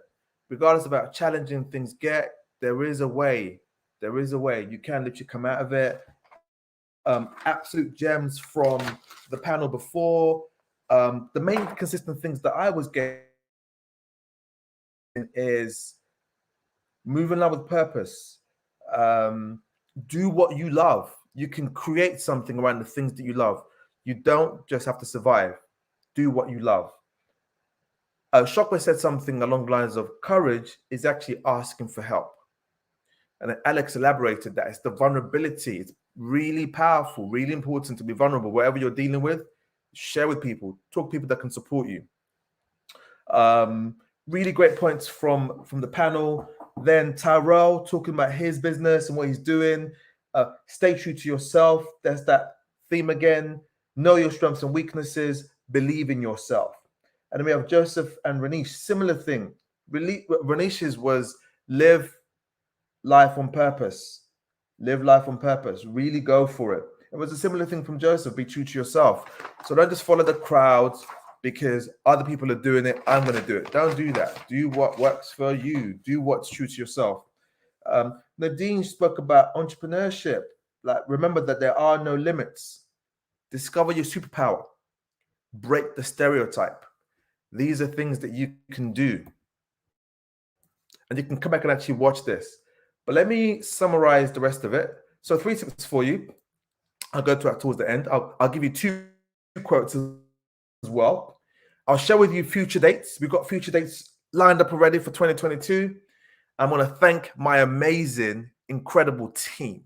Ranish said earlier, it's been smooth, it's been effortless, it's been really, really great, well organized. I didn't do that by myself. If anything, when it comes to planning stuff, I'm normally not the best person when it comes to planning stuff, but the team are incredible at planning stuff. So future dates real quick. So for January, our next date is on the 22nd of January. So actually next month. And then we're going to have the 26th of March and then the 21st of May. 21st of May is more like, I'd say 90%. But the other ones, we're going to be doing something in January, February, and most likely also in May. Really depends on what happens with our mentorship programs and how other things we're doing really take off. I've got, yes, thank you very much. So I've got Nathaniel saying, amazing event, Ade. So many powerful stories. Thank you. Thank you. So that was Nathaniel from Wakuda. Thank you very much. That's him and his team. So back to this screen over here. So here is our speaker lineup for January. We've got 2 amazing speakers confirmed already. This incredible young man, Ellis. He's an actor, writer, model, creative, and also a co-founder of a production company. He's speaking. And our theme for January is Let's Go. We're starting 2022. Let's go. Let's move forward. And we've also got Ade Solarian from Kijiji. He's also going to be speaking, doing some incredible work with the police actually around safeguarding young people. Looking forward to having him speak as well and then sharing his inspirational stories. So 3 tips for you as you're watching this. So tip number 1, come back and watch this in like 30-minute chunks. Just watch it again. You can watch it all over again. If you get to 2022, you're like, oh, I'm really tired of the year already and the year's just started, or you're looking ahead and you're daunted by what's ahead, come back and watch this. Come back and watch this. It will inspire you. Remember, inspiration is about breathing life into something. It will breathe life into your lungs. Let's go. And then also take notes from the sessions and pick one thing from what's been shared that you can take into your new year or into as you end 2021. And reach out to the organizations. You're looking for a job, there's opportunities there. There's opportunities with Nadine's organization, Ace Entrepreneurs. They've got 4 vacancies. Reach out to them, get a move on. What the team at Black Experian are doing, the course on credit score and on careers, reach out to them. This is available for you. So 2 quotes for you. I love quotes, so let's go. So George Eliot, novelist, poet, journalist, and translator, said, "It's never too late to be who you might have been." It's never too late. It's never too late. And that's been a consistent theme as well with what our speakers have been talking about. Stuff happens, but it's never too late to go for what you want. It's never too late to be who you might have been. That's from George Eliot. And it could be Martin Luther King. MLK, I always quote MLK. I've quoted him quite a few times in other events. So I know that it's been a challenging year for many people. There's talk of Plan B, which might make you think, oh, even more challenges. I get that there's all of that out there. But remember this. If you can't fly, then run. If you can't run, then walk. If you can't walk, then crawl. But by all means, keep moving. And I think at least our last speaker, Natasha, is a great example of that. Keep moving. Keep going. It's okay. How you know you're alive is because stuff happens. If you weren't alive, stuff wouldn't happen. If you can, look at it that it's a privilege to experience those things. So keep moving. Big thank you to the team, to Elizabeth, Louis-Pa, Somto, Juvi, Vincent, Ian, Fola, Richard, and everybody else. You guys have been amazing. Thank you very much. Couldn't have done all of this without you. You've been incredible and immense. And there's a big thank you to this one person, right? She's amazing. Whenever I have an idea, the person that hears it in reality, apart from when it's not in my head, is my amazing wife, Pamela.